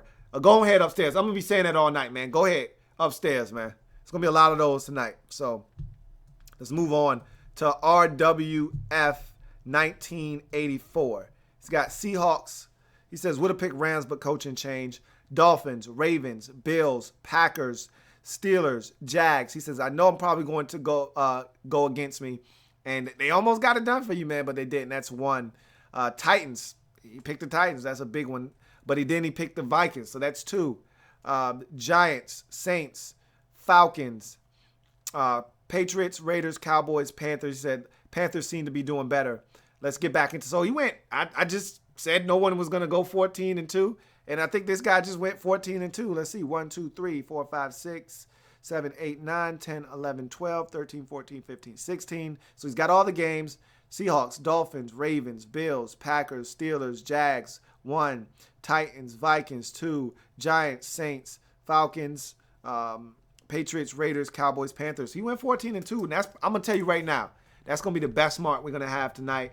RWF 1984. I think he might have just got his name on the Wall of Fame, and I think he might have just got his seat up in the VIP in the upper room. We're going to see. But right now, I'm telling you, I don't think anybody's going to beat 14-2. He picked the Saints, and he picked the Titans. That's pretty hard to do, okay? So, and he picked the Panthers. So, I don't see anybody putting a 3-pack together like that and getting it done the rest of the way. Let's see. Eduardo O'Neill says, Sai, we are almost done. Week 15, Seahawks, Dolphins, Bills, Giants. If it comes down to a fourth quarter comeback, give me the Lions. Well, you pick the Giants, you're fine. Packers, Steelers, Chiefs, Colts. So Chiefs, that's 1. Colts, Ravens, Texans, Falcons, Cardinals, 2. Broncos, 3. Raiders, Bucks, 4. Redskins, 5. 11-5. Like I said, going to be plenty of those today. Go ahead upstairs, man. Upper room, pop a bottle. Find a model. Big Blue View, the guy that's been killing it the last 2 weeks. He's been the lead guy up in VIP. I mean, really having a good time up there too, man. You should have seen that man's tab, but there's no tabs upstairs, man. But if there were, man, this dude was popping bottles left and right. He didn't even drink half of the stuff he's popping. It was crazy up there. I heard that. I didn't see it myself. Obviously, I'm on the outside looking in. I just heard that man's been doing it big the last couple of weeks. I heard he even invited a couple of y'all up to VIP to party with him. So let's see if he can do it for an encore for a third consecutive week. Seahawks, Dolphins, Bills, Giants, Ravens, Steelers, Vikings 1, Packers, Chiefs 2, Texans, Cards 3, Falcons, Broncos 4, Raiders, Bucks 5, Redskins 6, 10-6 for Big Blue View. So wasn't his best work, but it was still enough to go upstairs. 10-6, go ahead upstairs, man. You're just not in VIP this week, but you're still upstairs anyway. Go ahead inside, man. Like I said, everybody should be upstairs in the upper room this week. I'll be disappointed in you if you're not. Protect428 says, here are my week 15 picks. Looking for double digits this week. With the regular season almost to a close, I got to put up a couple of 10-plus win weeks to wrap up the year. You should be able to do it in week 15. Let's see what he did. Skins 1, Falcons, Packers, Chiefs 2, Texans, Steelers, Seahawks, Cardinals 3, Cowboys, Raiders, Vikings 4, Bills, Ravens, Dolphins, Pats, Giants. Boom. 12-4. Upstairs he goes to the upper room for my man Protect 428. Moving right along to my man AK. AK Andrew Kim, a.k.a. the Jeff Fisher of the Louie Tee Live, Louie Tee vs. the World Pick'ems. Well, Jeff Fisher got fired. Let's hope your picks are not as bad as Jeff Fisher this week. You're looking for some fire, not getting fired. Let's see what you got. Seahawks, Dolphins, Ravens, Bills, Steelers, Packers, Texans, Chiefs 1, Vikings 2, Giants, Saints, Falcons, Pats, Raiders, Cowboys, Redskins 13-3. It looks like 1, 2, 3, 4, 5, 6, 7, 8, 9, 10, 11, 12, 13, 14, 15, 16. So it looks like 13-3. Let's go through them one more time. Seahawks, Dolphins, Ravens, Bills, Steelers, Packers, Texans, Chiefs 1, Vikings 2, Giants, Saints, Falcons, Pats, Raiders, Cowboys, Redskins 13-3 for my man AK. That's some good work there, brother. Go upstairs and have a blast. Moving right along. So right now we are like 7 for 7. Everybody's upstairs. I told you, this is standing room only in the upper room tonight, man. It ain't going to be a lot of space to just kind of peruse around the upper room and dap somebody up you ain't seen in a few weeks up there. It's going to be crowded, man. You're going to have to excuse me your way through the upper room tonight, man. It's standing room only. It's going to be hot, sweaty, and funky, like I said. It's going to be a lot of bodies up there. Eagle Speed is a nerd. First time doing this in week 15. Well, we might have somebody not make it then. If this is your first week, man, sometimes the picks in the NFL can be unkind to a stranger. Let's see what you got. Falcons, Seahawks, Rams might win though. No, they might not win. He says Jets, risky. See, this is what happens when you're a newcomer and you start trying stuff. That's 1. Bills, it should be fine though. It's an easy week. Bills, Packers, Steelers, Chiefs 2, Vikings 3, Giants, he says, in a good game. Ravens, Texans, Cardinals 4, Patriots. Something tells me the Broncos will win. No, you're fine. Patriots got it done. Raiders, Bucks 5. He says probably get screwed up there. And Redskins 6. So Eagle Speed is a nerd. 10-6. He barely made it, but barely is good enough. 10-6. Go ahead upstairs, man, and have yourself a ball, man. Welcome to the Louie Tee vs. the World Pick'ems, and welcome to the upper room, man. It's an experience like no other, man. Go upstairs, have some fun. Money Miz 14, our king of the throne. Last week, he responded to the dud that he put the week before that he put forth. Let's see how he responds this week. Week 15 picks: Seahawks, Dolphins, Bills, Ravens, Lions 1, Steelers, Vikings 2, Packers, Chiefs 3, Texans, Saints, Falcons, Pats, Raiders, Cowboys, Redskins 4, 12-4. Go on upstairs, Money Miz 14, man. Do your thing. Do your thing. Carmen Rana has been much better of late. I expect him to be upstairs, much like everyone else has went upstairs thus far. Seahawks, Jets 1, Packers, Ravens, Bills, Texans, Chiefs 2, Colts, Giants, Steelers, Cardinals 3, Falcons, Broncos 4, Raiders, Cowboys, Redskins 5. Let's go through them again. I think he's 11-5 though. Seahawks, Jets 1, Packers, Ravens, Bills, Texans, Chiefs 2, Colts, Giants, Steelers, Cardinals 3, Falcons, Broncos 4, Raiders, Cowboys, Redskins 5. 11-5 for my man Carmen Rana. I haven't seen Carmen Rana upstairs in a while. That's because I haven't been upstairs. He's been upstairs multiple times since the last time I've been upstairs. Going back, head upstairs, man. Enjoy yourself, Carmen Rana. B.E. was funky last week. 6-10. He already told me 19 times that he was 11-5 this week. So let's just go back and double check and make sure that this man didn't try to get me. So I'm going to go and double check this man's picks. Seattle, Dolphins, Ravens, Bills, Packers, Steelers, Texans, Chiefs 1, Vikings 2, Lions 3, Cardinals 4, Falcons, Patriots, Raiders, Dallas, Skins 5. 11-5. Like he said, BE, go upstairs, have some fun. Go tell everyone that David Johnson should be the offensive player of the year upstairs. Day Co, who was not happy with the Redskins Monday night overtime breakdown with the Panthers. Let's see. He's going upstairs. Everybody's going upstairs this week. Let's see what he's going to do. Seahawks, Dolphins, Vikings 1, Ravens, Steelers, Chiefs 2, Lions 3, Texans, Bills, Packers, Falcons, Saints, Patriots, Raiders, Bucks 4, Panthers. He said this one is special. Be warned, the general is back. He thought Luke Kuechly would play. I did too. He didn't. I was surprised. And that defense is now our best unit. And that proved to be the case in the game. Even though I thought the Redskins had opportunities, they got it done. And he got it done. 12-4 for Day Co. Go upstairs, man. I'll make sure, because of your discontent with the Monday night breakdown, I'll make sure I send a special bottle your way of Chateau de Briand. I got you. I apologize for Monday's breakdown, man. Again, I got to cater to my guests. I got to cater to my audience. And you knew what it was going to be because the Redskins fans were going to show up in drones.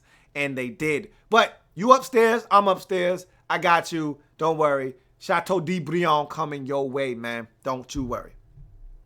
Moving right along. Again, we are perfect on the week. Hopefully nobody messes this up. Right now, everyone is upstairs in the upper room. Hopefully no one is going to break this streak. Captain Spartan 04, I'm looking at the first couple of picks, and this dude looks like he's trying to miss out on the fun upstairs. Captain is a different dude, and the first 3 out of 4 picks are wrong. So I hope he redeemed himself later on and cleaned his act up and ended up at 11-5, okay? 10-6 at the worst. Let's see. Vikings 1, Chiefs 2, Steelers, Rams 3, Dolphins, Cardinals 4, Falcons, Broncos 5, Giants, Bills, Ravens, Texans, Packers, Raiders, Cowboys, who's stopping Dez, and Redskins. Okay, he got the 10-6. I told you it's an easy week. It's tough. He tried his hardest. He picked the Rams. He tried. But 1, 2, 3, 4, 5, 6, 7, 8, 9, 10, 11, 12, 13, 14, 15, 16. He got 16. He's 10-6. Hey, go upstairs, Captain, man. You was tripping. Wipe your brow. Go upstairs, man. Have yourself a ball. All right, my man Black Al Bundy says, damn it, Louie. The dungeon was ice cold.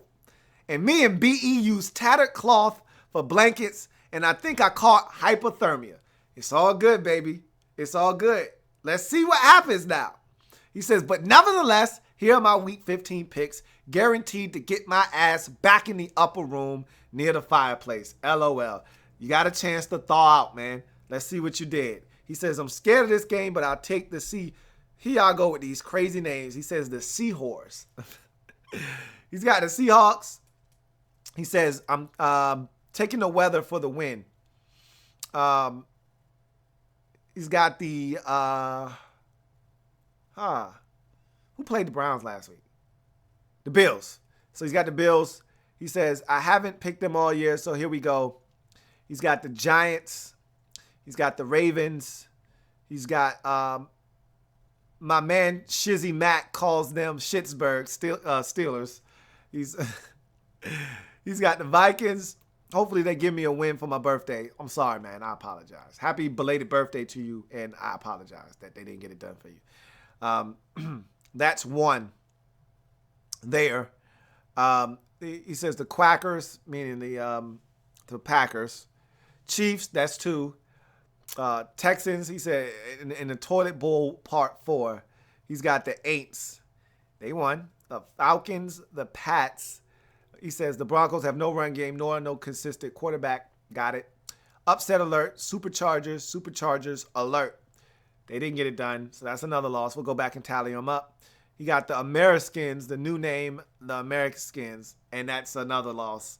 He says, I've been drinking while making these picks, so here we go. Skull, LOL. Well, fortunately for you, you were drinking upstairs in the upper room, man. Go ahead up there. Get comfortable. You know where that Clico is, man. Go ahead, go get that, man. Go fetch that. And I'm going to go ahead and I'm going to drink with you tonight, man, because we both up there. You said you tucked it behind the ducky. Go get it. And we going to pop that thing together, man. Let's go back and see what the record ended up being, though, nonetheless. So you lost the Vikings game 1, you lost the Chiefs game 2, and you lost the Redskins game 3. So it looks like, and the Chargers game 4. So you went 12-4. Nothing to be ashamed of there. You're upstairs in the upper room. Let's party, man. Party. Anal Probe 9,000. See what my man Anal Probe has to say. He's got the Seahawks. He says Rams somehow know how to beat the Seahawks, number 1. But with so much drama in the LAC, it's kind of hard being Stan Kornke. Ooh, he dropping the Dre on us. Oh, actually, that's actually Snoop Dogg, but I love it. Rolling down the street. Like that one, Anal Pro. Nice start. He's got Dolphins flexed into a Saturday night game. Damn, that sucks. Hey, it was fun being the only one, and they got it done. Bills, Ravens, Vikings 1, Chiefs 2. Lions, he said, I can really see the Lions winning this one, but I wouldn't be shocked if the Giants pull it out, and they did, so that's his 3rd loss. Steelers, Packers, Texans, Cardinals 4, Falcons, Pats, Raiders, Cowboys. He said, this is a big game for Skins fans. Really want the Bucs to go down, and they did. Unfortunately, he's got the Redskins last. He says, we need some help from a few teams to put us in the playoff position, but none of it will matter if we can't beat the Panthers. I just want to see J-No get a clean pick 6 for the W. Would have been nice, but unfortunately, there was nothing there to be had for J-No. In the game, he had a chance to get a pick, but he didn't. And he finally says, hail to the Redskins, hail victory, Braves on the wharf path, fight for ODC. And you fought for a spot upstairs, and you got it at 12-4. Go ahead upstairs. I believe it was 12-4. Let me run it back real quick. I see the Vikings. I see the Chiefs. I see the Cardinals and the Redskins. So, yes, 12-4 for Anal Probe. Upstairs you go, my man. Archangel says, well, here we go again. Week 15, Big Blue View. I'm coming for you in that skybox. Nice view you've had the past 2 weeks. Yeah, the upper room is nice, but the view from the VIP room just has a better view. So, but here we go. Starting off with a tough one. Pats. I hate them, but what you're going to do, they still have Tom Brady. Jets in a coin toss. That's 1. Skins going with your boys, Lou, this week. That's 2. Cowgirls in yet another good game. I just know it. Chargers in a slugfest. That's 3. The Cold River will be running, though, in his veins. Phillips. He talking about Phillip Rivers. Falcons moving on. Cards. Oh, they are at home, right, this time? Yep, they are. Unfortunately, that's another loss. I think that's 4. Might be 5. We'll go back and tally them up. Texans, Chiefs. Might end up being a better game than we think it was, and that's another loss. Pack is back, he says.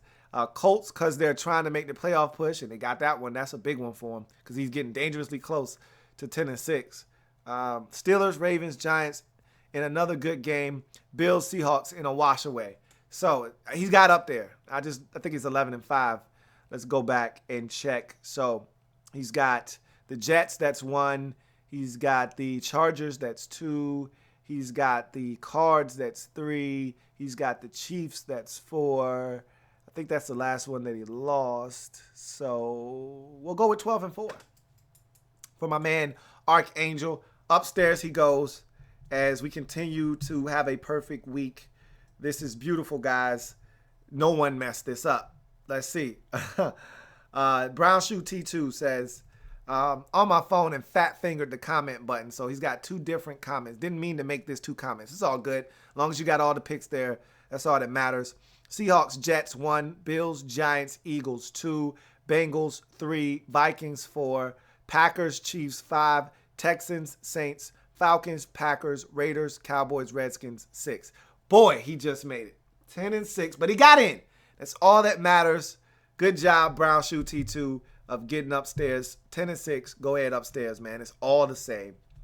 T. Littles says Seahawks, Dolphins, Ravens, Lions 1, Cowboys, Packers, Texans, Bills, Chiefs 2, Colts, Steelers, Saints, Falcons, Broncos 3, Raiders, Panthers. So 13-3 for T. Littles. Hell of a job. Upstairs you go, man, to the upper room. Let's see what Isaac Snook did. He says, Lou, big fan. I want to make my picks. This is my debut because I always forget. I don't watch live, but I watch most of your content. Great. Glad you could join us finally with your picks. So let's see how you did. He says, my picks are Seattle, Miami, Browns. My first time, so maybe they'll get their first win. No.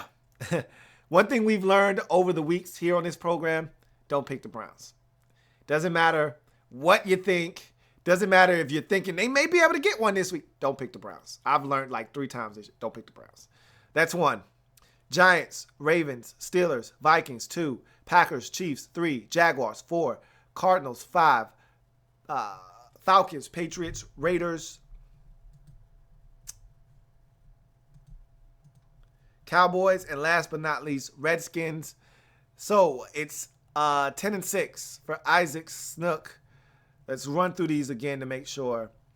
Browns 1, Vikings 2, Chiefs 3, Jags 4, Cardinals 5, yep, and the Redskins 6. So 10-6 for Isaac Snook. He told me he went 11-5. That's why I got to do that discount double check behind these cats just to make sure that they give me accurate numbers. But nonetheless, he's upstairs, so it doesn't matter. So let's see. Sid K, my man Vlad, says, Vlad the man is back at it week 15. Let go! Seahawks, Jets 1, Bills, Lions 2, Ravens, Steelers, Vikings 3, Packers, Titans, Texans, Saints, Falcons, Patriots, Raiders, Cowboys, Panthers. So 13-3 for Vlad the man. He gets it done in style. Late with some big picks. Titans, Saints, and Panthers give him an 13-3 mark. Go ahead upstairs and party, man. Andre Mogul says, may have gotten a little too cute with a few picks, but here we go. Seattle, Miami, Minnesota 1, Pittsburgh, Houston, Detroit 2, Kansas City 3, Buffalo, Green Bay, Baltimore, Atlanta, New Orleans, Oakland, Denver 4, Dallas, Washington 5. You good, man? 11-5. Go ahead upstairs. Again, party. All you like, try to put the camera phones down. A lot of stuff goes on up there that shouldn't be seen by anybody outside of the upper room. So do me a favor and make sure no photos, please. Moving right along, Mind Draws says week 15 picks. This week I'm playing it safe. Let's see. Seahawks, Dolphins.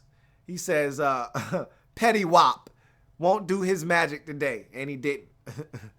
Packers, Bills, Ravens, Chiefs 1, Steelers, Lions 2. Ooh-wee, not this week. That's 2.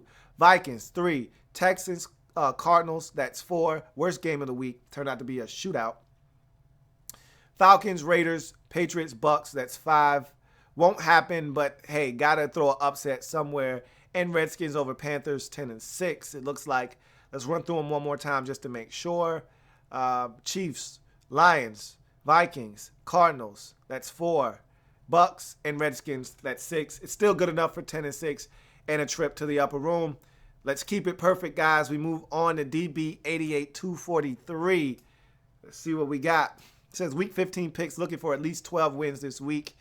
Seahawks, Dolphins, Packers, Bills, Eagles 1, Texans, Chiefs 2, Vikings 3, Giants, Steelers, Cardinals 4, Falcons, Patriots, Raiders, Cowboys, Redskins HTTR, that's another loss. I think he ended up 11-5. Let's check and see. Eagles 1, Chiefs 2, Vikings 3, Cardinals 4, Redskins 5. So you didn't hit your mark of 12, but you did hit 11-5. Go ahead upstairs, man. Do your thing. Moving right along, Luis Manzanari gives us the following. Hawks, Dolphins, Packers, Bills, Ravens, Chiefs 1, Steelers, Giants, Colts, Texans, Cardinals 2, Falcons, Chargers 3, Broncos 4, Bucks 5, Redskins 6. 10-6 for Luis Manzanari. Golly, I tried to butcher that one. Manzanari. Sean Mack. Sorry for getting them in after Thursday night. You picked the Star Wars over the picks, man. Get your picks in on time. So I gotta bite you for the first game. Even though you probably want to pick the Seahawks, and you did. I still gotta bite you because you came in late. So that's a loss. Bills, Dolphins, Packers, Texans, Ravens, Chiefs 2, Giants, Vikings 3, Steelers, Cardinals 4, Falcons, Patriots, Raiders, Cowboys, Redskins. 11-5 for my man Sean Mack. It's all good, baby. Go upstairs, have a ball. Bossaholic, also late, says, you knew I was gonna pick the Seahawks anyway, but I still gotta bite you. That's 1. Dolphins, Packers, Bills, Ravens, Chiefs 2, Steelers, Giants, Vikings 3, Texans, Saints. He says, ugh. They got it done for you, though. Falcons, Raiders, Broncos 4, Cowboys, and Josh Norman is his last pick. He picked the Redskins, and that's his 5th loss. 11-5. Go ahead upstairs, man. Upper room. Keep the party going. Robbie Sohal says, damn, Lou, forgot to post my picks last night. We both know I wasn't picking no damn Rams, but I'll take the L if I have to. Here are my picks. And unfortunately, rules are rules. You got to take that L.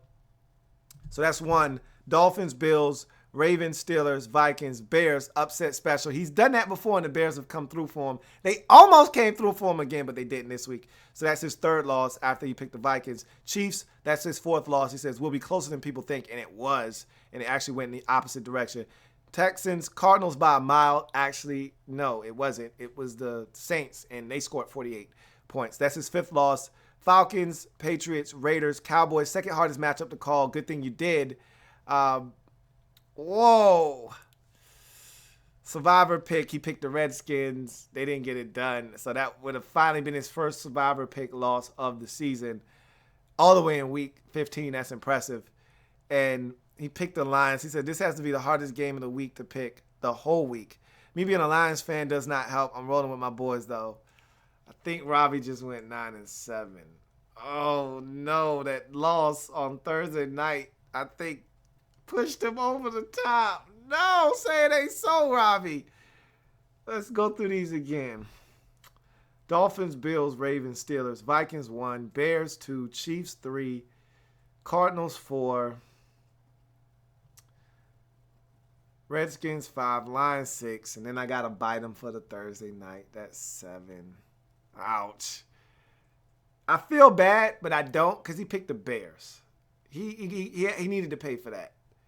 Damn, 9-7. It hurts me to say this, Robert. You can't come in. You can't. We got a full house, man. We up to maximum capacity, I guess. You can't come in. I'm sorry, man. I want to let you in. I do. And I really want to give you the Thursday nighter because you picked the Seahawks. I knew you were going to pick the Seahawks, but rules are rules. And in this case, they're not meant to be broken. So, Robbie, you keep on knocking, but you can't come in. You keep on knocking, but you can't. Oh, no, Robbie. Say it ain't so. He going to be the only person this week. And we were perfect. And as a matter of fact, that is the final pick of the week. So the last person didn't get in. Robbie killed our perfect week. Damn you, Robbie. So, in any event, let's get back to your comments. And I'll give you a couple. I'm going to read a couple comments. And we're going to get out of here. well, I got to do my picks. I got to do them live. I told you I was unprepared this show. So it's 10:45, which means we're out of time. So I'm going to run through a couple comments. And my man Ree is not happy about the Bucks not getting enough Pro Bowlers, only 2. He says we can't get no damn respect. I hear you, man. Sean Mack says Christian Kirksey, Browns inside linebacker is 4th in the league in tackles. We'll finish in the top 7. He got snubbed. I love Christian Kirksey actually, but he's still a Cleveland Brown, so you know how that goes. Let's see.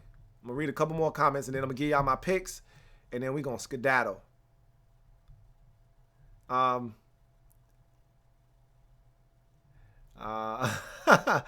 right.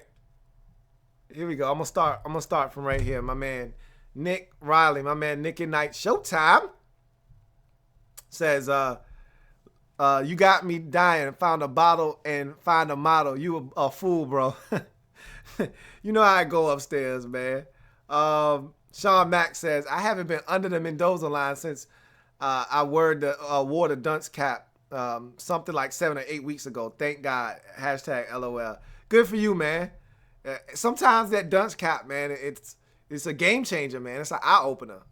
I don't know if I've been down there in a while, so it's a game changer, man. I know that for a fact.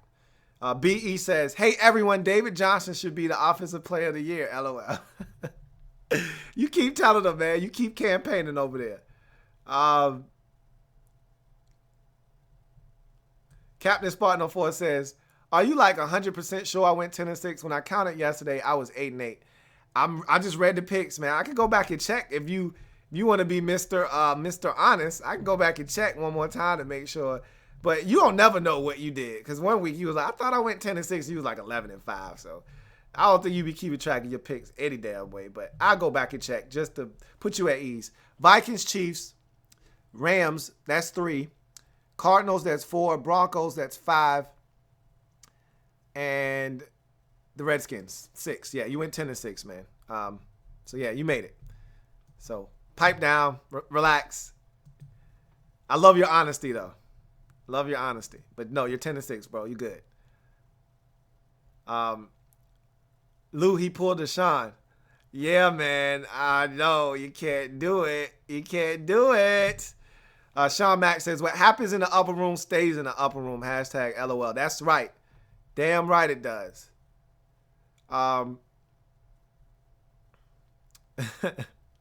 Sindeko, appreciate the bottle. I get it. I really do. Had to get you fired up one more time. You still taking little sneak shots at the Panthers, though. We'll be okay. We're playing spoiler now.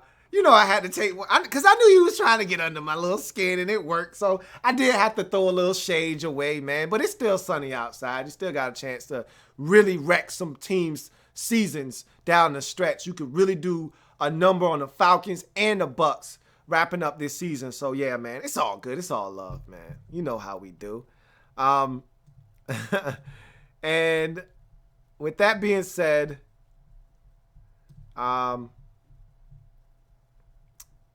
let's see. Nick Riley says, man, hella of my players got snubbed. How the F we not get Kyle or Hunter in? I don't know.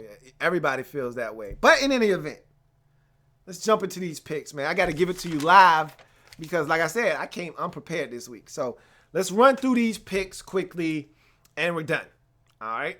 So we start on Thursday. Giants at Philadelphia. Eagles have nothing to play for, but this is their Super Bowl. They got a chance to really damage the Giants in terms of trying to win the division.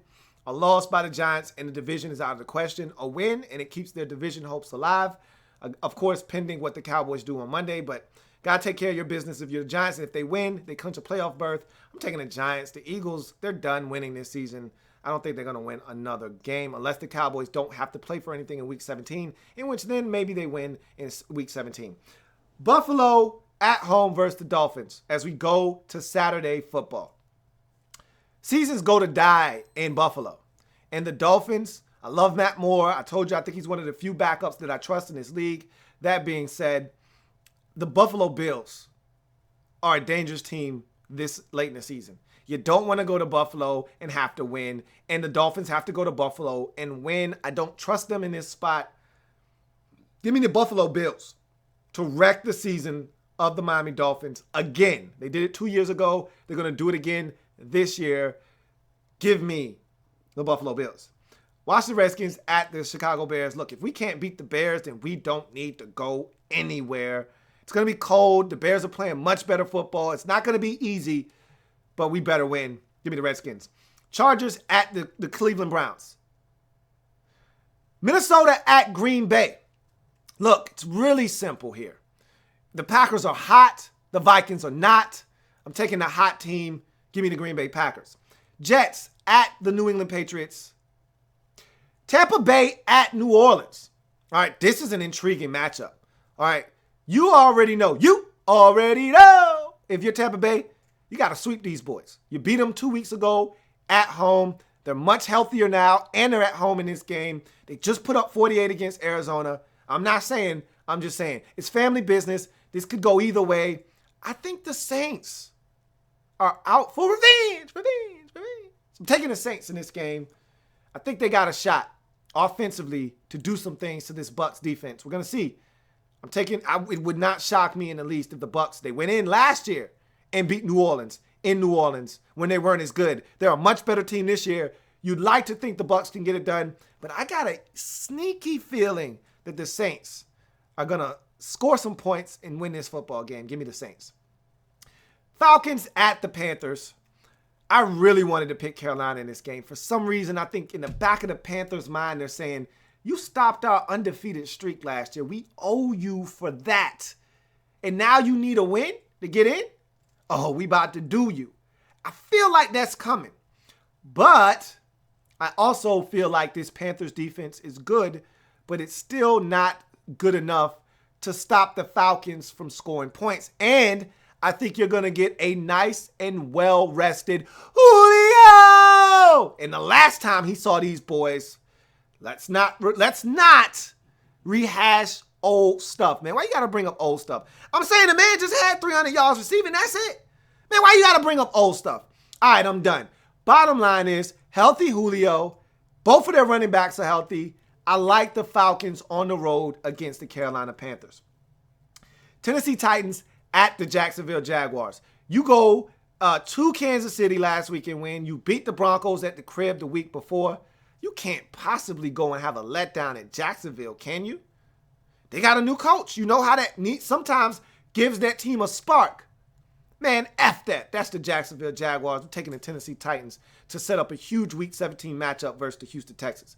Oakland Raiders, at home versus the Indianapolis Colts. Look, the Colts are better on the road than they are at home.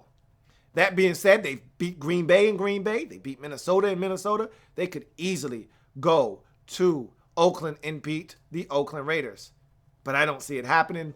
Give me the Oakland Raiders to win the football game and stay atop the AFC West with the W. Los Angeles Rams at the San Francisco 49ers at the Los Angeles Rams. This is the worst game possibly of the season. This game stinks. No, it doesn't stink. It stinks. This game is horrible. It's wretched. Give me the home team. Rams. Seattle Seahawks at home versus the Arizona Cardinals. The Cardinals, they're done. And the Seahawks know it. They smell blood in the water. They've already clinched the division, but they want to hold on to that first round bye. In order to do so, got to win their final 2 games. They know what's at stake. I take the Seahawks here to win that football game. Houston Texans at home with Macho Man Tom Savage. Ooh, yeah. Macho Man. Look out for Tom Savage getting an opportunity at home versus Cincinnati Bengals. The Texans know how to beat the Bengals. Even when the Bengals were good, even when they were undefeated, who stopped their streak? You guessed it, the Houston Texans. When the Cincinnati Bengals made it to the playoffs 3-4 years ago, who beat them? You guessed it, Houston Texans. They know how to beat the Cincinnati Bengals. And they're going to do it again with the Macho Man, Tom Savage. Ooh, yeah, snap into a Slim Jim. Tom Savage and company get it done. At home on Saturday night football, give me the Texans. Then you go to Christmas Day. Pittsburgh Steelers at home, Heinz Field, Baltimore Ravens. Doesn't get much better than that. Winner take all in my mind. If the Steelers win, they win the division. If the Ravens win, they get the sweep, and all they have to do is win in Week 17 to win the AFC North. This is for all the marbles. I told you I thought the Steelers were a Super Bowl team before the season started. I've been talking about the Steelers and how they were going to get their act together. They have. I'm taking the Steelers at home to win this division. And the nightcapper on Christmas night, the Denver Broncos at the Kansas City Chiefs. Kansas City Chiefs. In my mind, Chiefs are done, son. Or excuse me, the Broncos are done, son. I'm done with those boys. They can play defense, but their offense is putrid. They're a mess on offense right now. They can't score points. And the team you don't want to see when you can't score points is a stingy Kansas City Chiefs football team. I'm taking the Chiefs to get back on track at home after that gut-wrenching loss to the Titans last week. They're going to get back on track. Give me the Chiefs for the season sweep over the Broncos. And finally, Monday Night Football, Dallas Cowboys at home in Big D versus the Detroit Lions. It's really simple for me. Cowboys know what's at stake. They've got the number 1 seed in the NFC, home field advantage throughout, and the NFC East Championship on the line. They win. They clinch all of those things. For the Lions, they're desperate, but they don't score enough points for me. This is a Cowboys team that's going to probably score anywhere from 24 to 30 points in this game. Lions haven't scored anywhere from 24 to 30 points in what seems like forever. Maybe that Saints game. They scored 28 in that game.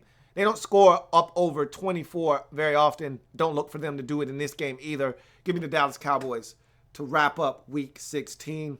Feel confident about these picks. Some of them are going to go haywire, as you would expect. I'm looking at 12-4 right now, and I'm thinking that's going to be a very possible number. Anything less than 11-5 would be uncivilized in my mind. So another double-digit week. You guys should be in the upper room next week. Let's shoot for perfection next week again in our season finale of the Louie Tee live program. It's going to be a bonanza, and because it's going to be such a big, jam-packed program with lots of goodies stuffed inside, it's going to start at 7 o'clock next week. So I'm starting an hour earlier because I know it's going to run a little longer next week. So season finale of Louie Tee Live coming at you to wrap up another successful season of the Louie Tee Network. Season number 5. It's been great. You guys have been awesome. And this is the first year of Louie Tee Live.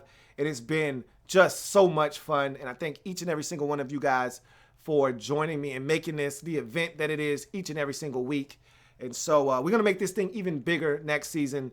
And so next week is going to be an extravaganza of Louie Tee Live. I thank all of you guys for joining me.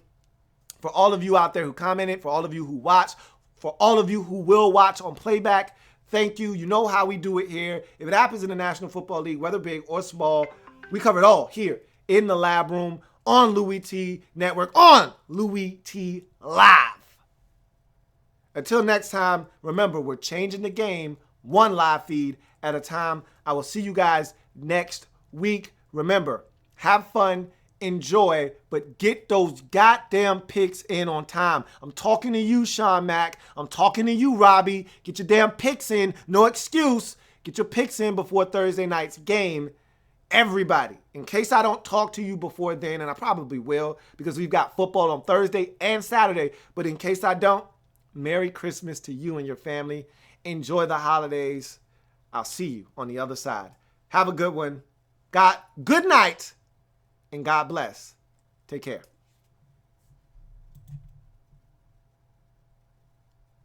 Broncos won the Super Bowl when Peyton Manning retired. 49ers won 5 games and Tom Sula got fired. RG's in Cleveland and my Rams hit the West Coast. Be sleepless in Seattle, cause that 12-man ain't beast mode. Oh yeah, I knew it was something I forgot to mention.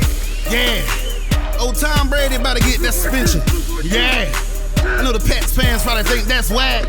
Yeah, but at the end of the day, your balls was flat. It's that time again. It's that time again to go hard in the offseason, cause we trying to win. We gon' go so hard, we don't take no days off. Hopefully one day it's all gonna pay off. Shout out your defense, they tissue, cause they soft. Catch 'em while they sleeping, we gon' sneak in the playoffs. I'm ready for some football, I don't know about you. Who else could it be?